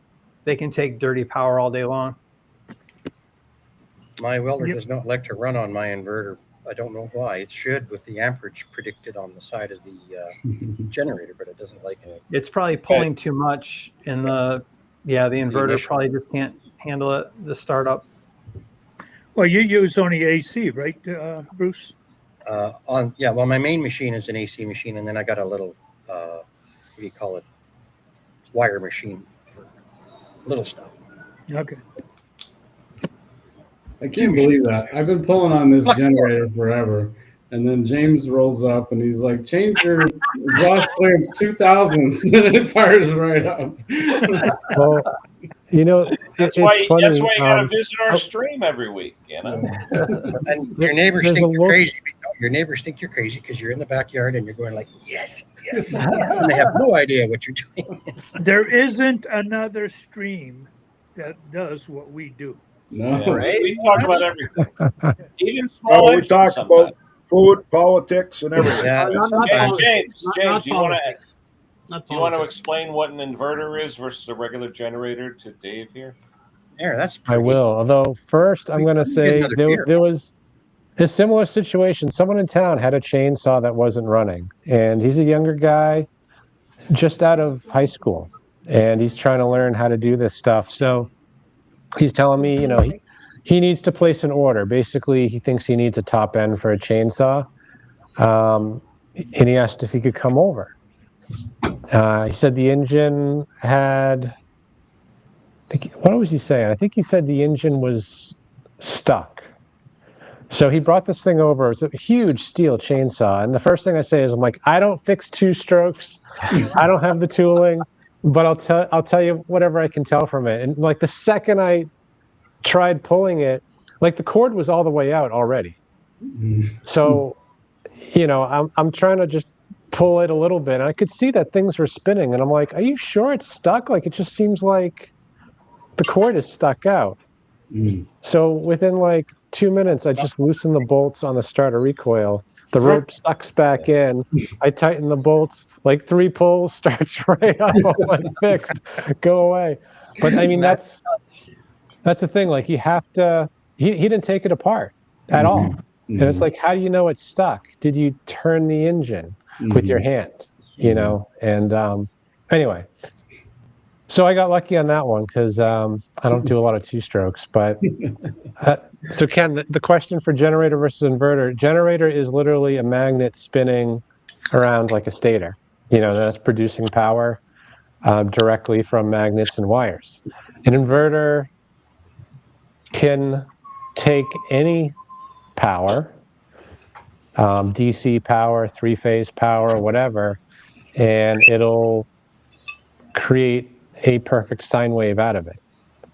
You know, so an inverter generator is actually usually a 3-phase generator, and it's actually producing like 300 or 400 volts at high frequency. So not 60 hertz. It might be producing 400 volts at 500 hertz, or, you know, I don't know exactly what it's at, but the point is, it doesn't matter what the frequency of the voltage is. The inverter will just rectify that to DC, you know, feed it through the inverter, and then it's clean power coming out the other side. Jim, that's using a Wheatstone bridge, right? The diode packs, the Wheatstone bridge.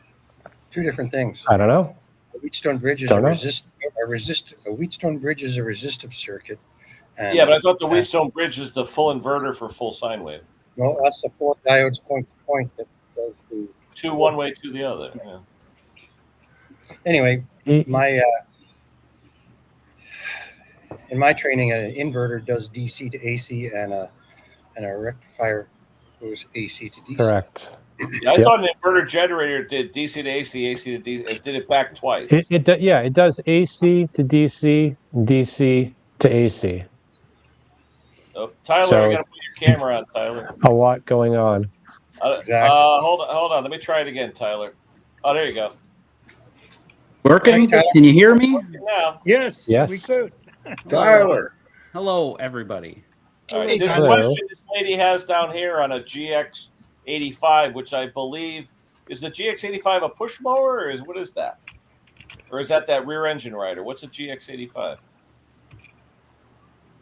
Anybody know? Who are you talking to? But we already answering him out in the chat.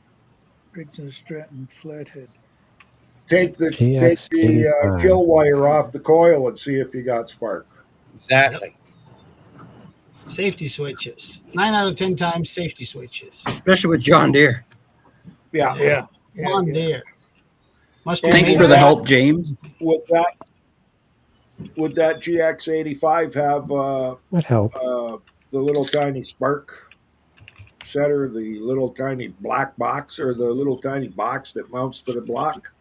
No, eh? You wouldn't think so, right? Well, that's an oil sensor, isn't it? It's a little riding motor, guys. Okay.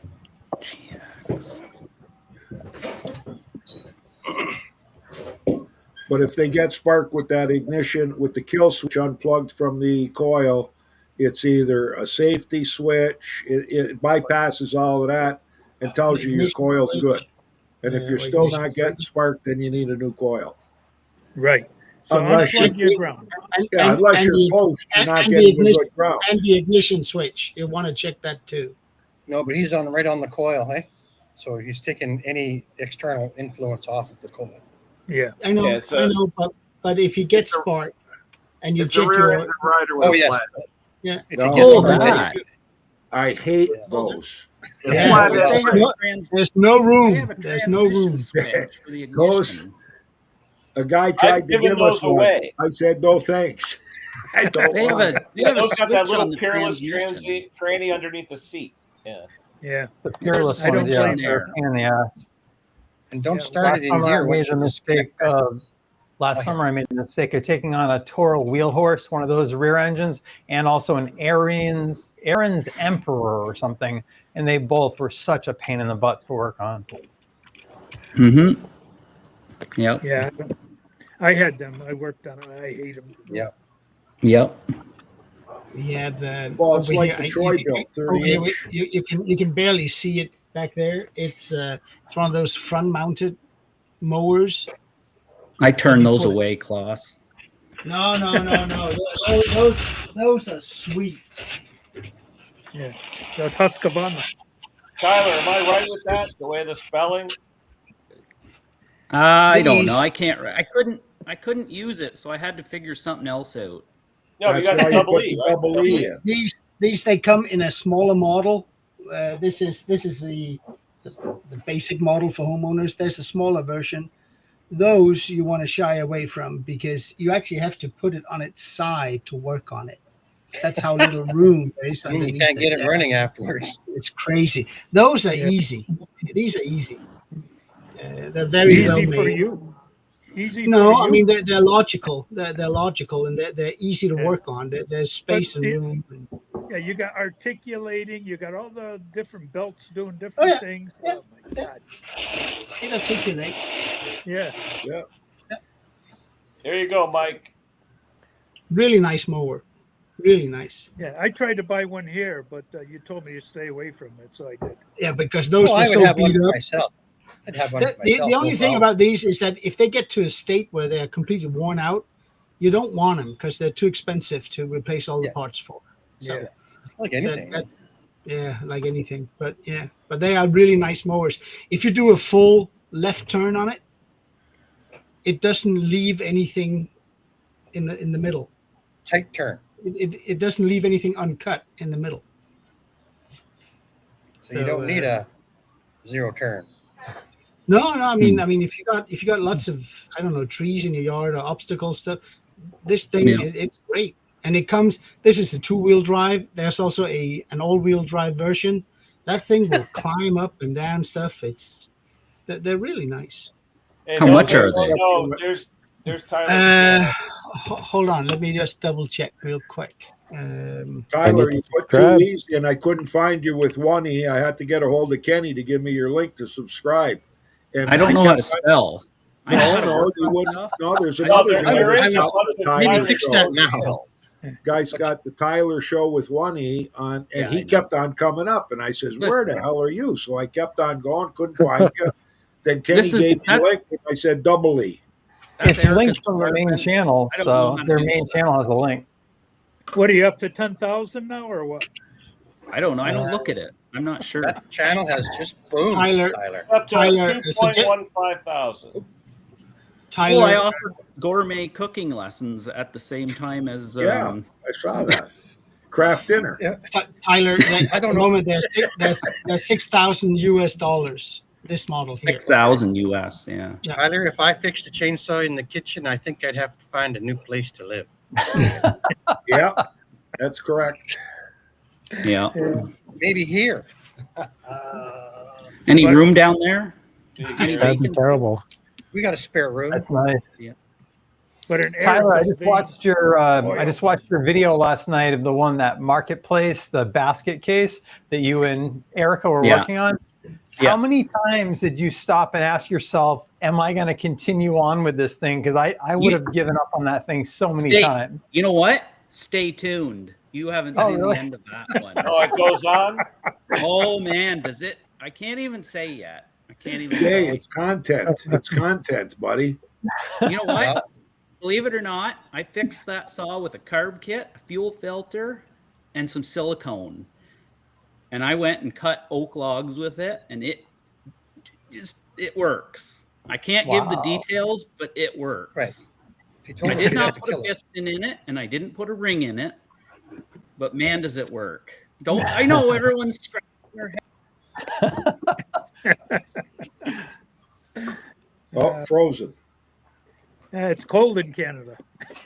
Yeah. No, it's warm. Is it? It's like Florida. Wow.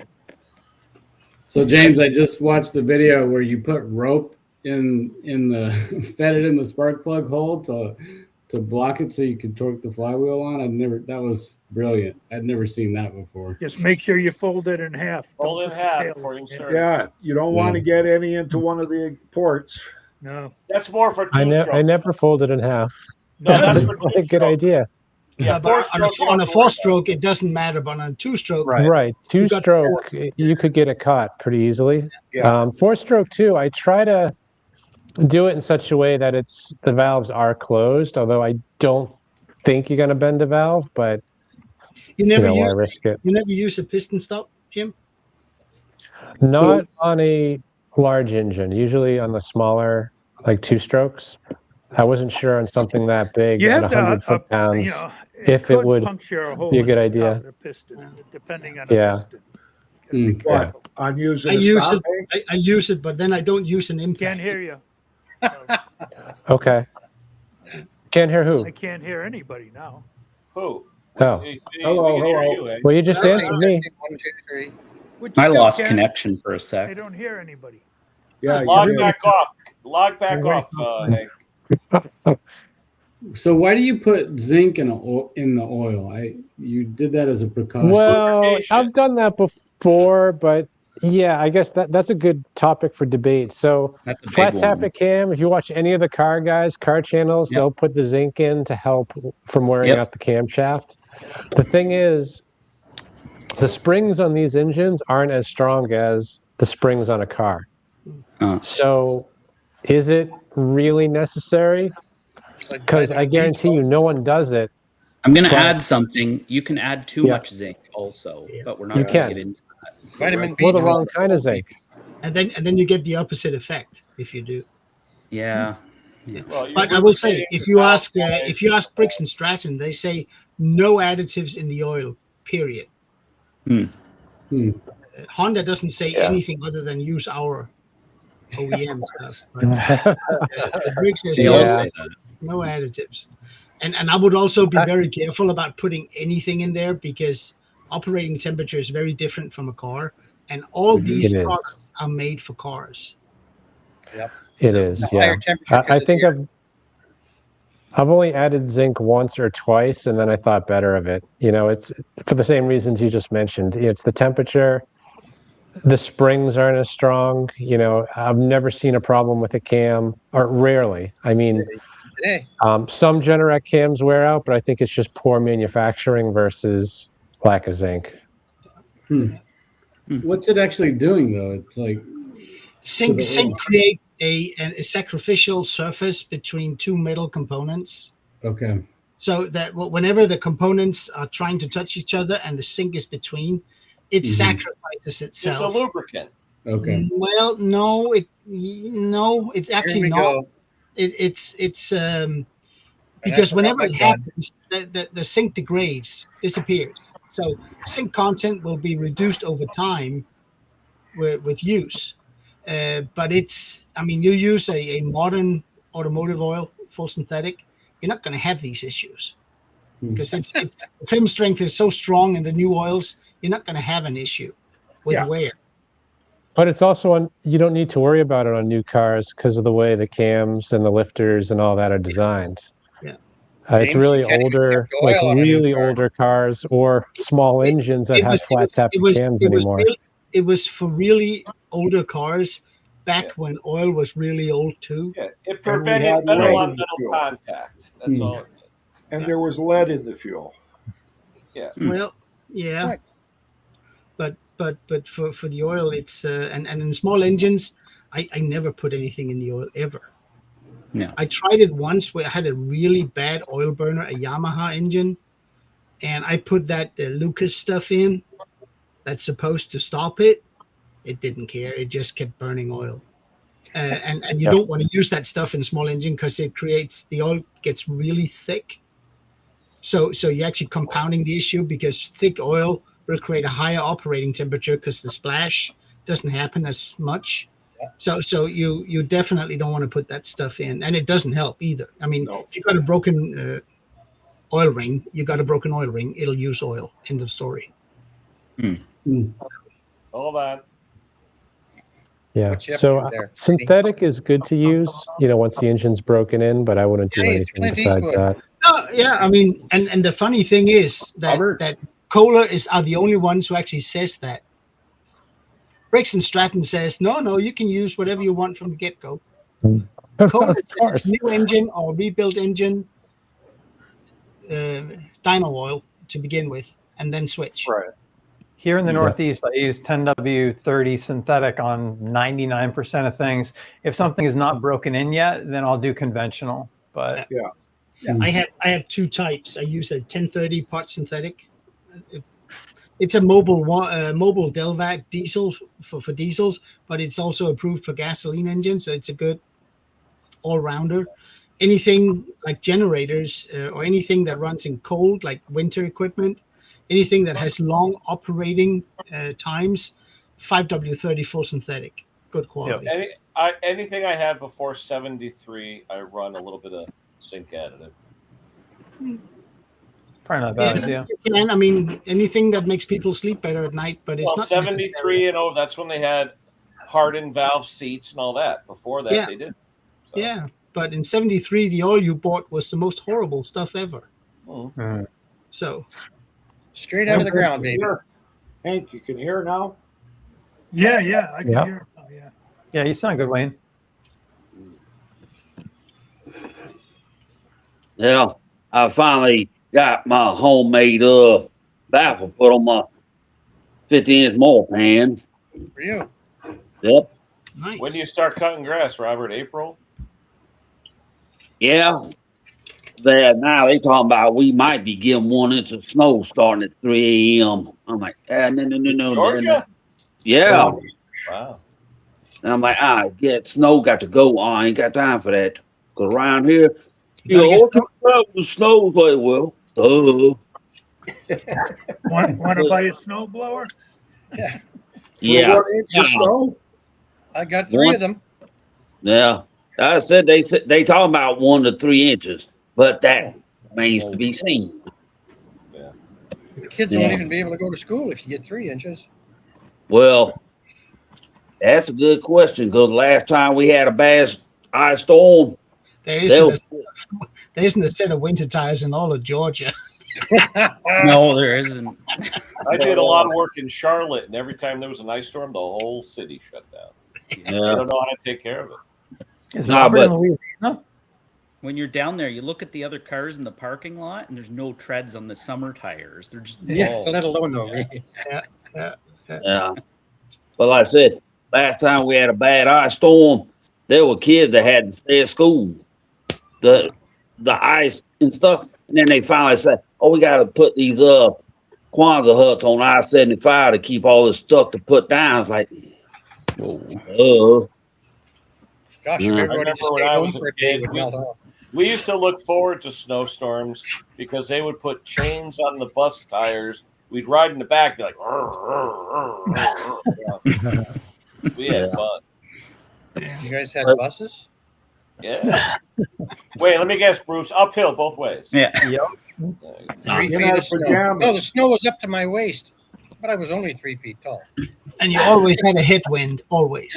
And in our pajamas, Bruce. Uphill in our pajamas. We had to shoot our lunch for. We used to hold on to the bumpers and use our feet like, you know. Yeah, I did that. Bumper riding. I've done bumper riding. Oh, yeah. Yep. Grab the bumpers. Yep. I remember that. In the parking lots. Do donuts in the parking lot. The little lot. old lady that didn't know how to shake you.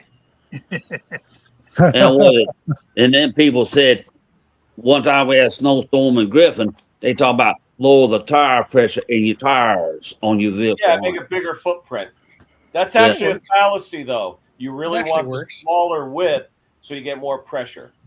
Yeah. Yeah, look at these Camaros with the 12-inch tires. Right. They're spinning. Yeah, because the less the width, the more pressure on all four. Yeah. Yep. Nah, but they got these cars now. These guys put these big 22-inch rims and the sidewall tires about that thick. Yeah, like gumball. On a 4-wheel drive vehicle too. What the heck is that? And South Carolina, they made it illegal. You got these vehicles that are squatted in the back end.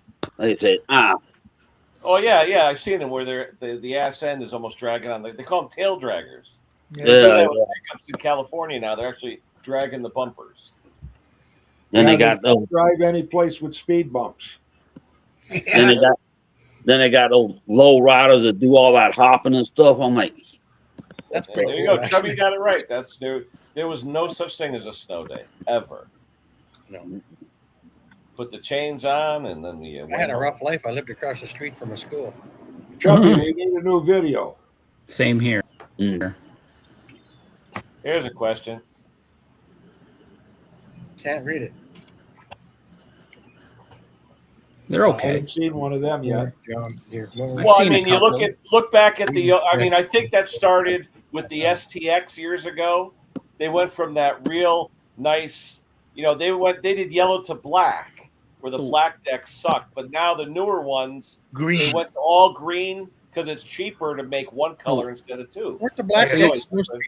Kenny, weren't the black decks supposed to be better? Mowers. So, are you running it commercially or not? Because if it's just for your 1 or 2 acre property and you take care of it, it'll be fine. Yeah. There you go.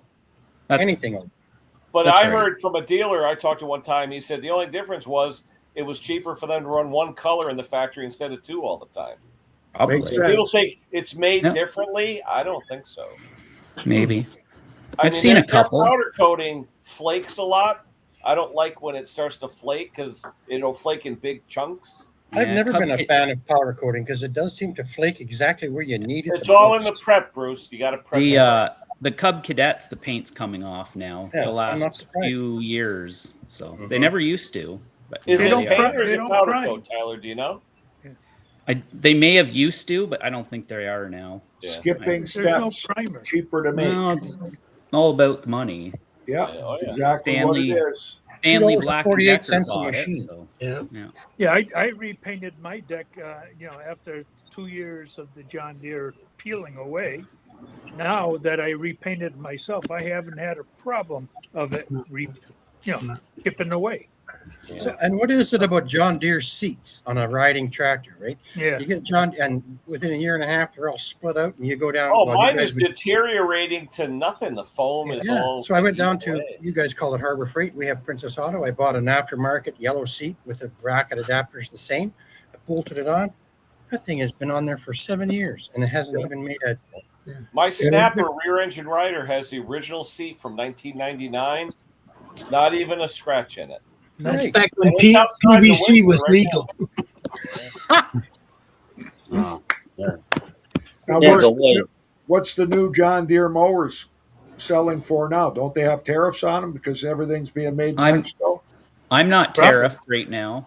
Cub Cadets they dropped the tariffs for this year. That's good. It is. Mm. Yeah. Last year I canceled well, I canceled a lot of them, let's just say. Yeah. Don't give us too many numbers because it confuses us. Yeah.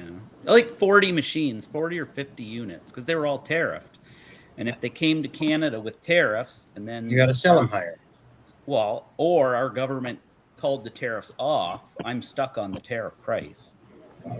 Really? It's very tricky. Yeah.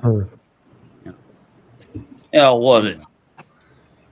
Somebody give me a yard bug by MTD, and it was made in Canada. I'm like, yeah. The union got greedy. Yeah. That's just strange. And I bought a metal gauge to determine the thickness of metal, and it said on eBay, "Oh, I'd have to pay the tariffs on it." I'm like, yeah. They used to make MTDs in Kitchener, and the union got kind of greedy, and MTD said, "We're done," and they all went to the U.S. manufacturing, and that was it. I think that was in the 90s. Yeah. Same thing here in our area. We had a company called Welland Tubes. They used to make the gigantic seamless pipe for the gas, not carrying natural gas, oil, and everything. Best pipe made in the entire world. And I remember I went moose hunting once, and they were putting in the U.S. pipe. And when they were pressurizing the pipe, it was exploding. So the entire workforce, they're all unionized. They all said, we're refusing to work on this pipeline unless you get pipe from Welland Tubes.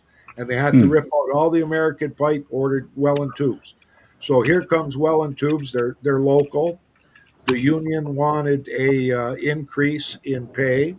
The company told them they had a contract that they had to finish off. Let's finish it off under the existing contract.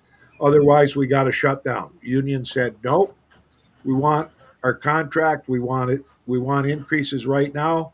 Company shut down, and my buddy, the electrician, was hired to disconnect all the equipment, and all that equipment got shipped out to Saudi Arabia. It's okay. I was in a union for 34 years. Yeah, I got nothing against unions. I was in management, and unions were necessary because companies were taking advantage of the people. Mm-hmm. Right now, you take a look at a steel mill like I think it's DeFasco in Hamilton. They don't have a union.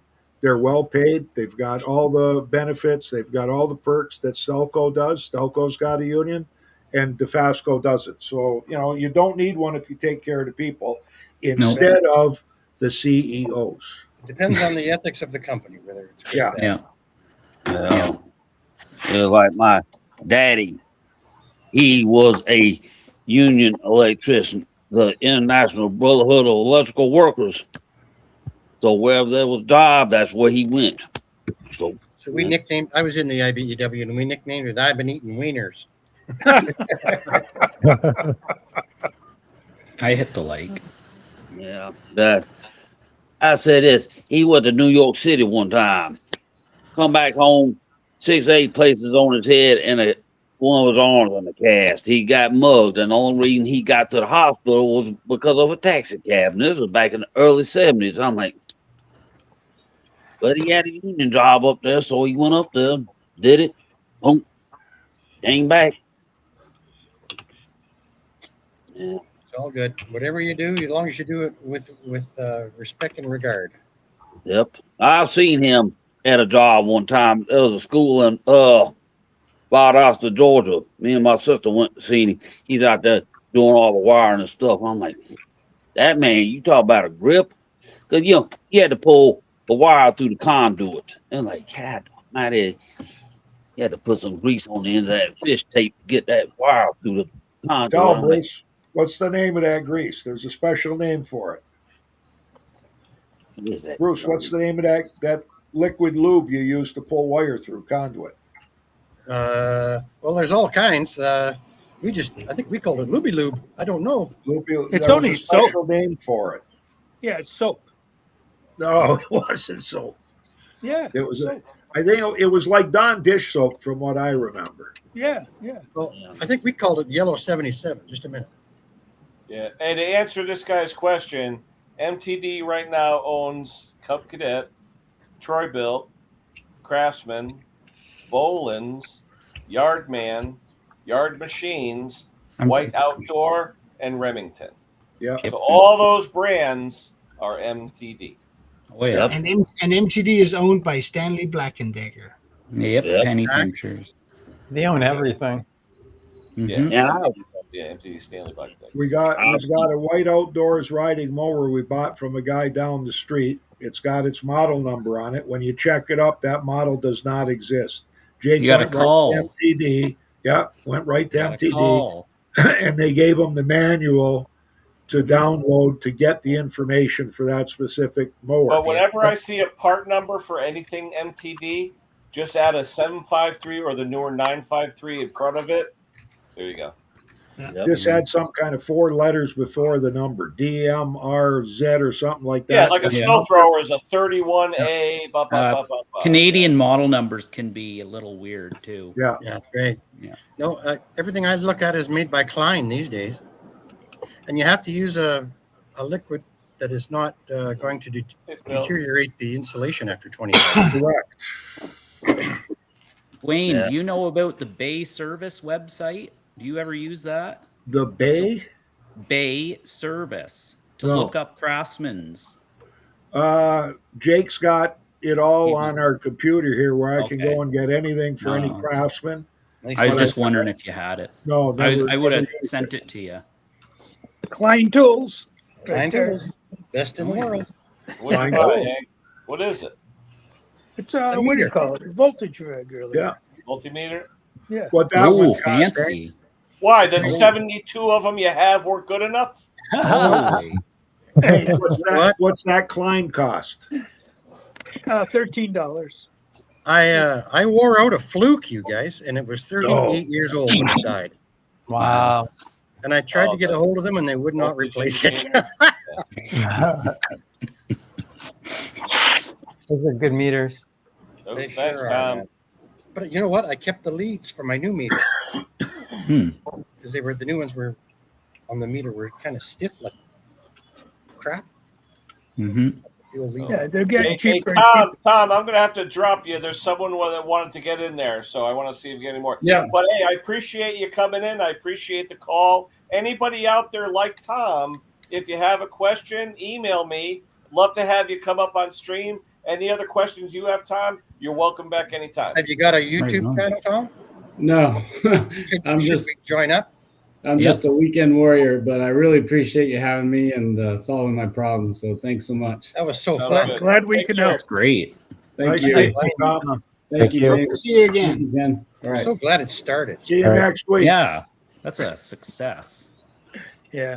Yeah, I tell you, I like when we do the live with someone asking a question, just like we did with that generator live with you and Gary. It worked out well, you know, and the people get excited talking live and answering a question, especially if we have the right answer, you know. Yep. Yeah, that's just it. You need to have the magic answer. Yeah, he said he'd been fighting that The for answer a to their while, so problem. that's kind of cool, It's awesome. you know. Probably I thought Bill, if you guarantee wanna come someone up, here we can got answer it. some If it can't Exactly. be answered with this group, then it can't be answered. well, look at how many guys came up with thoughts on it too. Hey, eh? Phil. Oh. Wait, Phil, wait a minute. Hold on. You didn't just come from filming a Russ Meyer movie, did you? No. Hey, Phil, how are you, brother? You don't know Brown He's in his pajamas. He just walked uphill in a snowstorm. Holy Yeah. cow. What's You're the gonna get under charged for over on? Wait a minute. What's Hold the on, under hold over on, on whether hold on. Phil's audio is going to work today or not? What a good-looking guy. Holy Yeah, shit. yeah, huh? Look at that. Yeah. Hello, Can Phil. he speak? Speak. Ah, Oh, no audio again. Yeah, No, we can't hear you. I knew it wasn't going to work.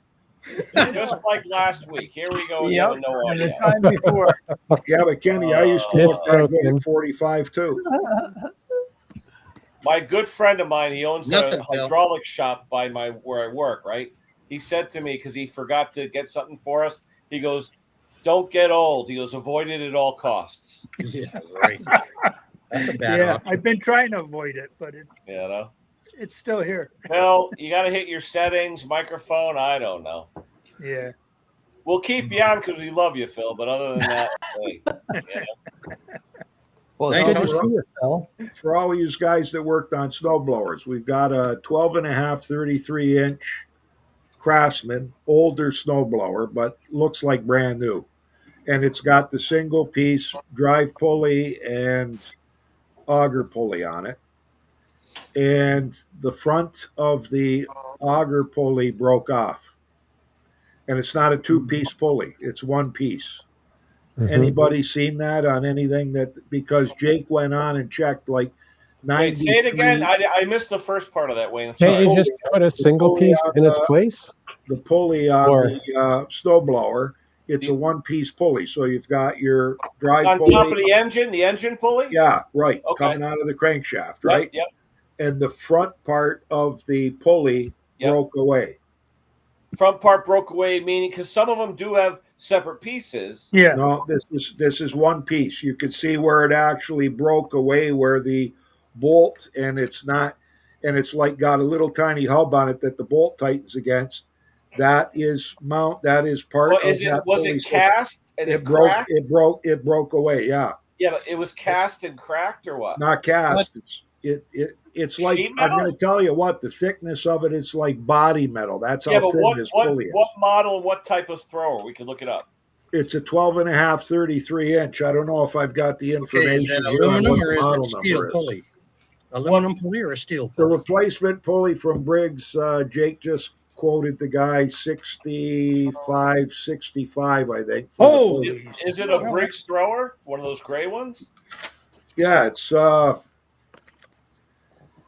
I don't know what engine it's got. Let me see if I've got it here. Hey Wayne, stupid question. Yeah. Can I ask you something? Yeah. Is it have you got both pieces? The what? Have you got both pieces? Yeah, I could have. It's possible that we could have welded it back on if we would have set it up, but you know, then you can't give the guy a guarantee or anything, and then he's going to be mad if it breaks the weld. And I mean, it's pretty thin. Like that front of that piece. I mean, it's so thin. I'm surprised they didn't make it out of heavier material. Yeah, that's why it's broken.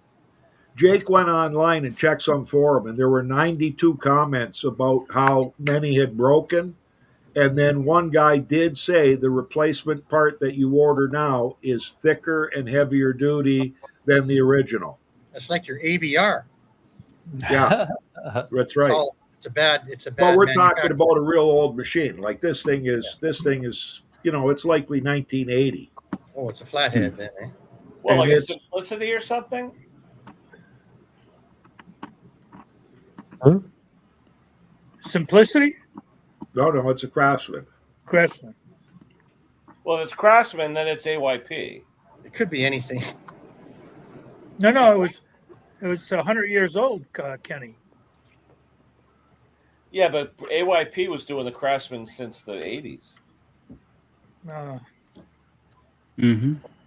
Yeah, but everyone I've seen is cast or split. You know, they follow. Yeah, some of them are some of them have two-piece pulleys. Yeah. But was it the Briggs engine or the Tecumseh? No, it's a Briggs engine. So Briggs, it's a Murray then. Yeah.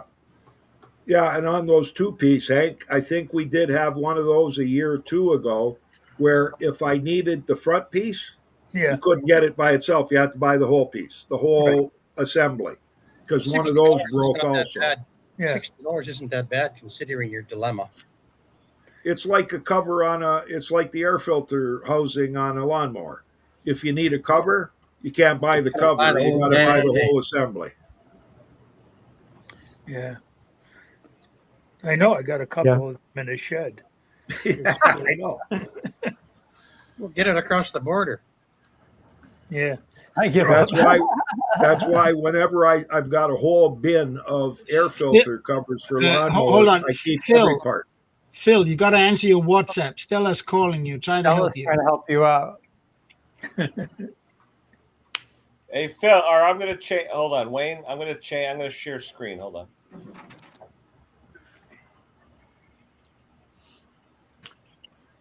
Can you guys see it? No. Yes. Yeah, it's like that. That's it.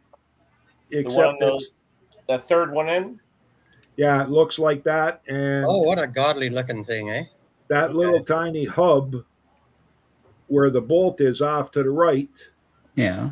If you look at that front piece of that pulley for the auger that's in the front, that broke right out from that.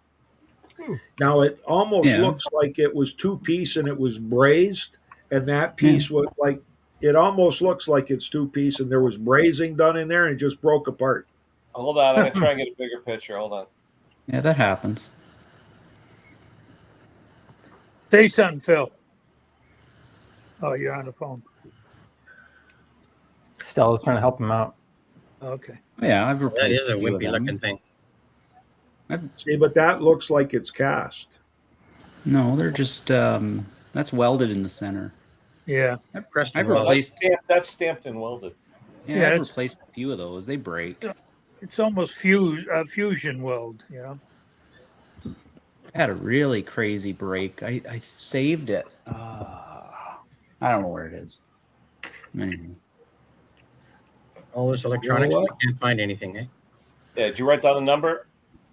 Just you have to put the MA on the end of it because all the Briggs parts for Murray end in MA. The 25 US is probably 60 That's Canadian it, by the time Kenny. you get it shipped. Let's see if I have it. $65 to order it from our dealer here. Wow. That's crazy. Canadian. And on eBay, I think on eBay or Amazon, Jake checked, it was like $75 or something Canadian. Ooh. Wow. Jeez. Crazy. That is crazy. There are some crazy prices. I had to order a light for a snowblower, and OEM, they wanted $75. That was kind of the average price. If you went to the wrong place, it'd be like twice that, $150 for a halogen light bulb. It looked like the kind you put into a car, with the little Really? L-shaped Oh, socket. yeah. The one you twist quarter turn. Yeah, yeah. If you touch it, you wreck it. Yeah, how much was it, Jim? Don't touch it. I paid $10 from Amazon. That's the thing. If you look up the OEM parts diagram and get the OEM part number, if you search with the OEM part number, you're not going to find it for $10. Yeah. No. That's like Tom Dolby had a live, and I went on the live, and some guy was talking about how great the Toro Super Recycler lawnmowers were. And I said, yeah, they're going to be okay.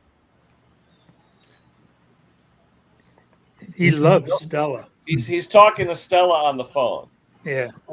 What was Those that thing? lawnmowers are okay until you need a control cable. Why doesn't Stella come up and we'll listen to Phil on her phone? Wayne, what were you saying? Well, that control cable for the personal pace lawnmowers in Canada 2 years ago, I know a lady that only had like 3 strands left holding hers on. And I checked out the price at the dealer because I can't get one off Amazon. You got to go to a dealer to buy it. We're not a dealer for Toro. And they wanted $108 plus tax for that control cable. So Tom said, oh, I know the one you're talking about. He said it's $78 over here. But I said, go ahead and put the exchange rate to it, add some shipping onto that, add 13% HST on it. It's more than the $108 Right. for a control cable, only because it's got a little tiny plastic lever on. Like, it's a special cable. There's nothing you can do about it other than patch it up. Like, when it breaks, if there's enough on the top end, then I can put an extension in there and keep her going. And they didn't have anything at all on Amazon? Just 2 summers ago. No, Amazon doesn't carry that cable. You don't carry oddball stuff like that. For super recyclers, is like a 20-inch, right? Yeah, but look at 2 the ago, cable I'm talking about that's got the little plastic thing that you got to turn 90 degrees to get it out. Amazon didn't carry them. Maybe they don't anymore. 2 summers ago, I had no problem finding it. And how much was it? It wasn't bad. It was aftermarket, but it was like 20, 24, 25. Oh, that's a deal. Yeah, when I looked, I couldn't find anything on it. Don't forget, sometimes we're looking from across the border and we don't get a chance to see. That's true. You're right.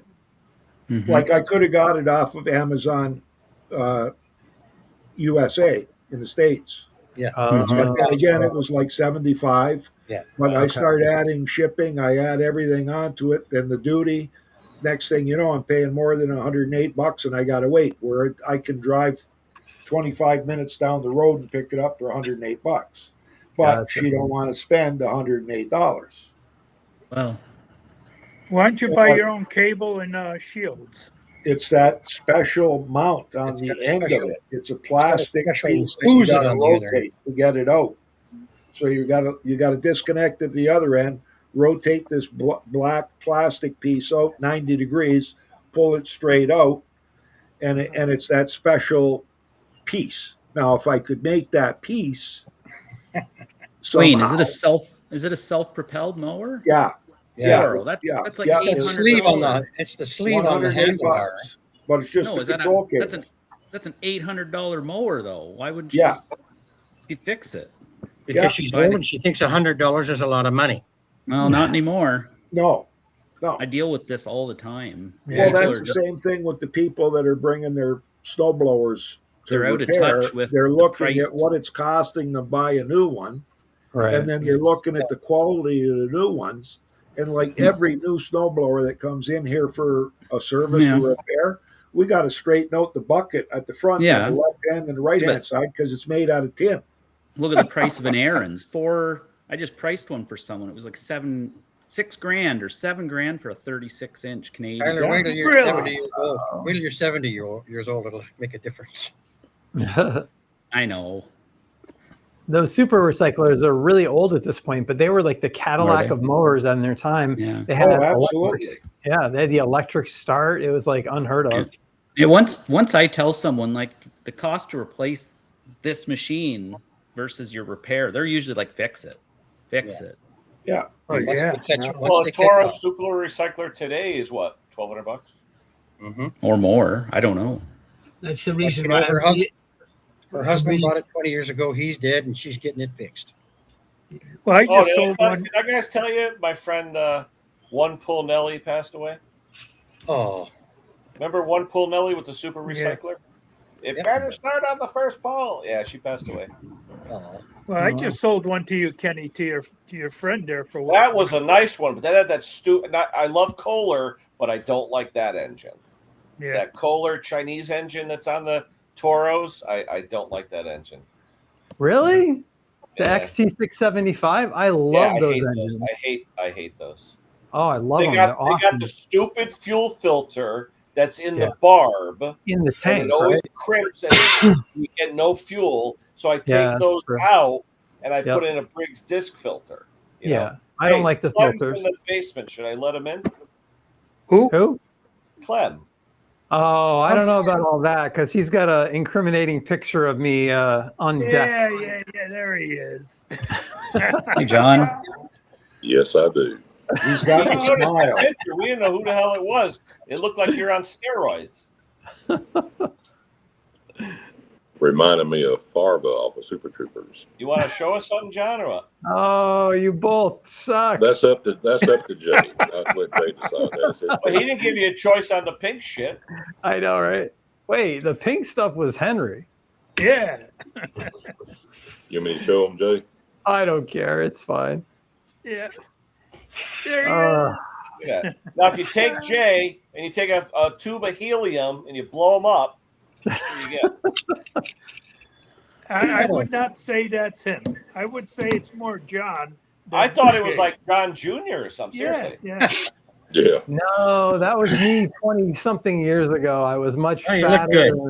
Than... Thanks. Be right back. Me too, Jay.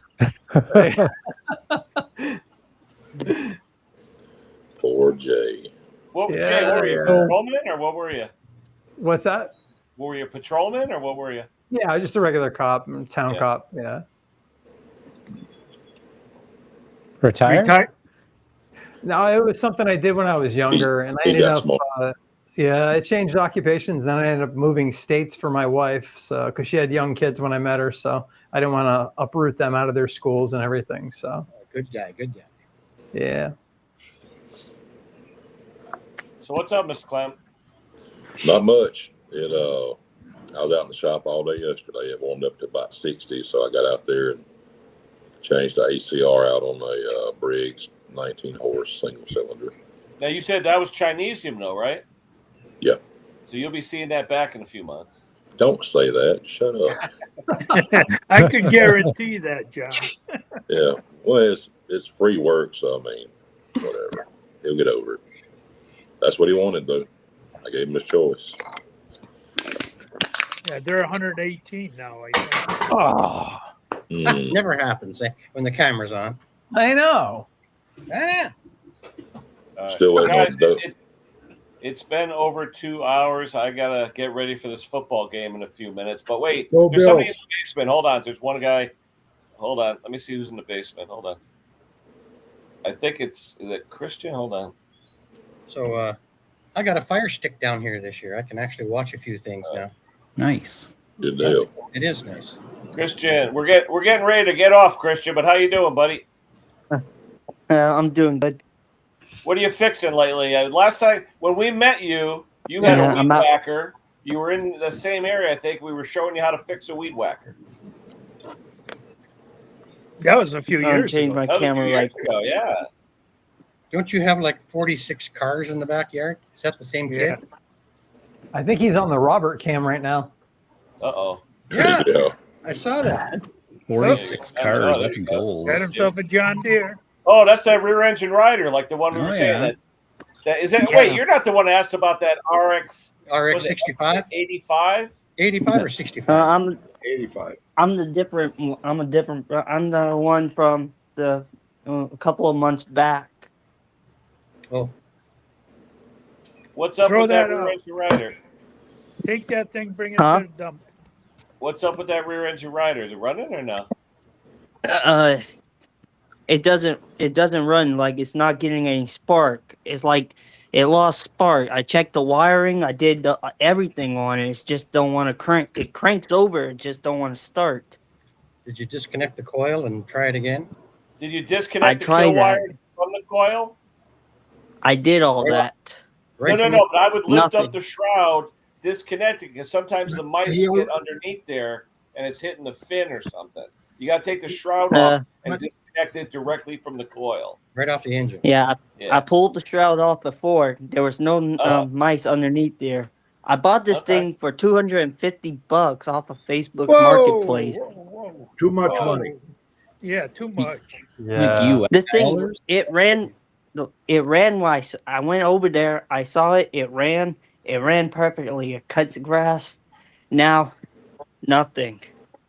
Yeah. Okay, Car's so been did you leaking pull the like kill crazy. wire off the coil? Car's Don't been look for mice. car's Take been the wire right off the coil. Don't look for mice and take the wire right off the like the car. Yeah, and, The car's and if been it doesn't leaking start, right you here. need new coil. New curb. I had to Yeah. replace What- the entire drive belt on this thing because it was shredded.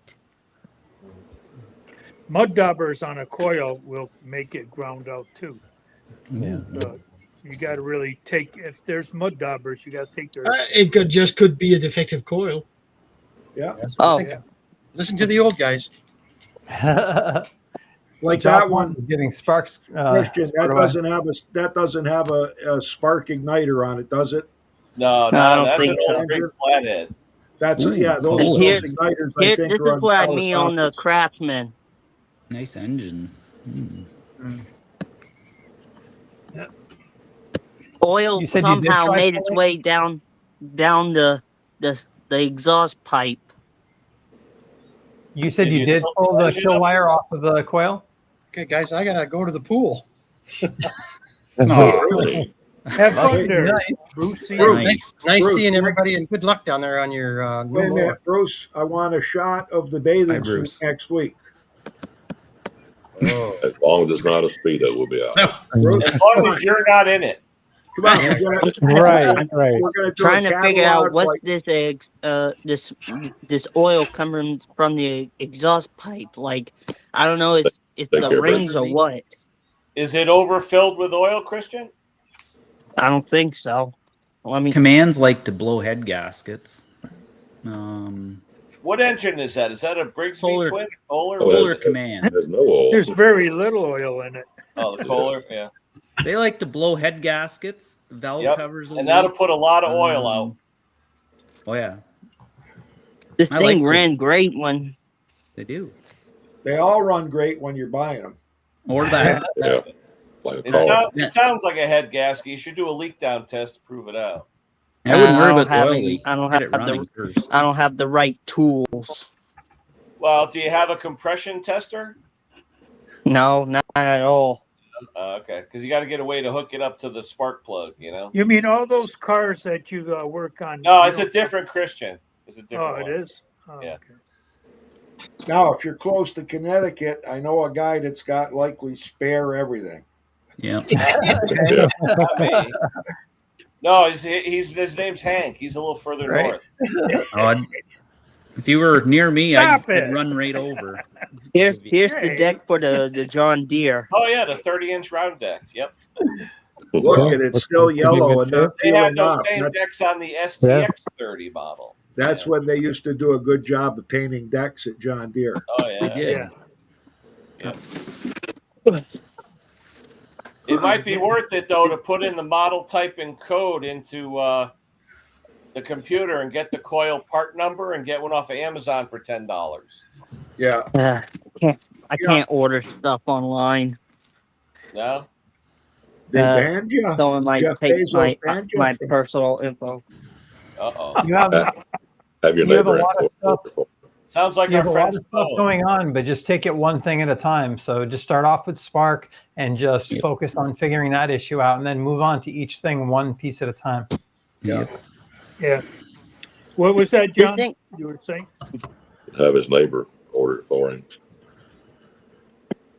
Yeah. This Craftsman has like over 900 something hours on it, almost making it 1,000. Yeah, they're Just usually good broke for in. about 1,200 hours. Well, yeah, Kenny, I'm going to watch the Bills. I know. I got to watch the Bills too. Hey, do me a favor, Christian. You got my email up here. Send me an email with the model type and code. I'll send you a coil. Look at that. Oh, wow. That's nice. All right. That's cool. Nice guy, Ken. Yeah, send me an email. Ken Small Engines with an extra S on the end at gmail.com. Send me an email, model type and code off the engine, and I'll send you a coil. Okay. Ken, I need a new lawnmower. And I can't order one. Yeah. All right. But anyway, we got to go. So, Christian, get that off to me in an email. It's on the front of the engine on a flathead, stamped in there, model type and code. Get that to my email. I'll take care of you. Everybody else, I want to thank Tom for joining us earlier, and James especially for helping him out. We got him going. And everybody else, we got Wayne, we got Jay, we got Clem, we got Tyler, we got Hank, and we got Klaus. And we did have Mr. Malhouse, so thank you, Robert, for showing up as well. Anybody out there that's watching, if you want to come on live with us and ask us a question, we're here every Saturday at 2 p.m. Eastern Time. Feel free. We love when we see a face. So take care, everybody. We'll see you next week. I got to go shovel some snow.